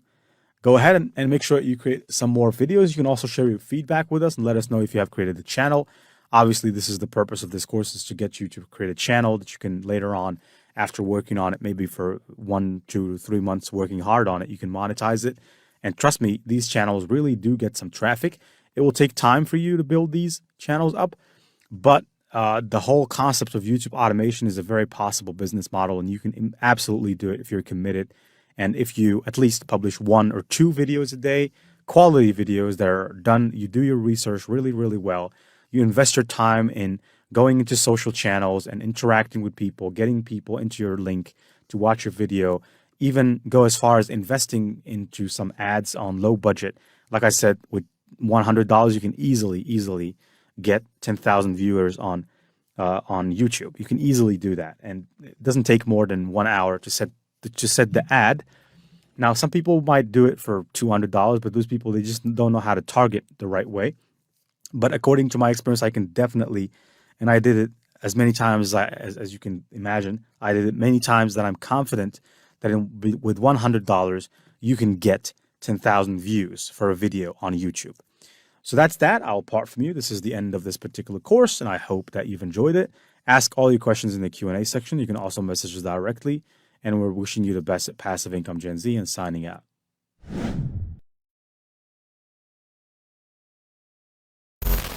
Hello there, and welcome back into the final lecture of the course, in which I would like to wrap up with you and congratulate you if you've made it here so far. What this actually shows about you is a real sheer will to do what you set out to do. So let me tell you something. A lot of people buy courses. A lot of people enroll in courses, but not all of them get to see the end of it. And let me tell you something. When you start something and finish it, that's really an admirable skill that you've learned, and you should really praise yourself for it and keep repeating it, okay? It's by repetition that you can get success. I don't want to sound like a guru of self-help or something like that, but I'm really trying to tell you that you've done an amazing thing. But now how you go and sum this up is what's going to change everything.